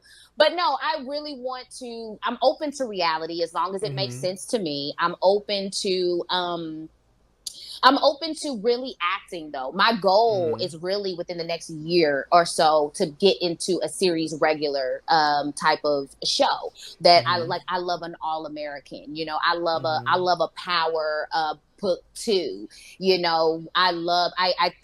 I have really been working on, my craft in that space. And I know it's going to take some time. You can't just expect things to turn over overnight, but I'm putting forth effort into that. And I am definitely getting back into my music. So I also am, if it's not a full project, because I'm not putting pressure on myself, it is going to Mm-hmm. be a few singles that I'll at least drop this year or at least at the beginning of next year. If not, Mm-hmm. by the latest, the summer of next year. But right now, I'm just getting my feet back wet in the studio. So I'm trying to like reconfigure some things and just try to kind of freshen up on my artistry to see what I want to Mm-hmm. present at this stage and era of my life, because I went through all this sad stuff that I was going through. But it's like, I know I wrote all that, but is that what I want to present right now? Or do I want to Mm-hmm. start all over and do like a happy space as to where I'm at right now? So I'm kind of working that out. But even outside of that, like I'll probably be hosting, I'll probably be up on stage doing some covers and performing. So I think, I'm just out here just doing shit. I love that with a smile on your face. That pretty Yes. smile. Yes, I'm just gonna figure it out. Listen, I'm going with the flow because God's got me. Whatever it is, can't nobody take that away from me. So whatever, I will be just as shocked as y'all at whatever comes my way. I don't feel like I have to have it all figured out right now, but I do know that Mm-hmm. there are some things coming. Yeah. Any final words to the circle community and family out there? Thank you for supporting us. It's a journey within itself. It's a journey doing kind of what we did, and not everybody knew what to expect. We just kind of got hit with some stuff. You know what I mean? But thank you for being supportive. Thank you for, rocking with us, watching, just being honestly just what we need. Little do you know what we go through behind the scenes. And a lot of the times, your kind words really resonate with us more than you could ever imagine. You think when we respond back that we're doing you a favor, but really, no, you're helping us. And Mm-hmm. I love the Circle franchise. I think that we are really down to earth people. Me having met like at least 80% of the cast. It was 90% before the last season came out, but but it's 80% now. But I know just based off what I've seen that everyone is so down to earth and genuine, unlike maybe some other shows you may see. So I just love that. And I love that they're still progressing. Season 7 is Yeah. coming out and I'm excited. I'm not sure because I still have to watch 6. I'm not gonna lie. I did not watch 6. Oh, me either. I ain't seen it yet either. Yeah, I haven't seen 6. And But the cast, I've interacted with the cast. They are lovely people. I believe it. No, so 6, I haven't seen. 7, I'm not sure yet how I feel about, just kind of catching up with it, because I'm not sure. But I wish them the best of luck, and I know that they're going to kill it. And I just appreciate Netflix for continuing to allow this to still reoccur. And yeah, that's all I have to say on that. I love you guys for loving me, and I love you back. And I'm wishing everybody a beautiful end to your summer and a great end to the rest of this year. But if you haven't gotten what you said you was going to get done in the beginning of the year, if you haven't gotten it done yet, get on it. Still got some time, because 2025 is on its way. It's on its way, baby. Yes. Kay, I am grateful for you taking out the time to do this with me. Thank you so much. I am so appreciative of our friendship. I am so grateful of your energy. I'm so thankful for you coming over here and sharing your story with us, with me. I am leaving this feeling very inspired. And I just speak life into you, that all of the love and energy that you exude, it comes right back to you. But honestly, hearing all the things that you're ensuring that you do for yourself, I know you're going to feel it. I know you're going to feel it.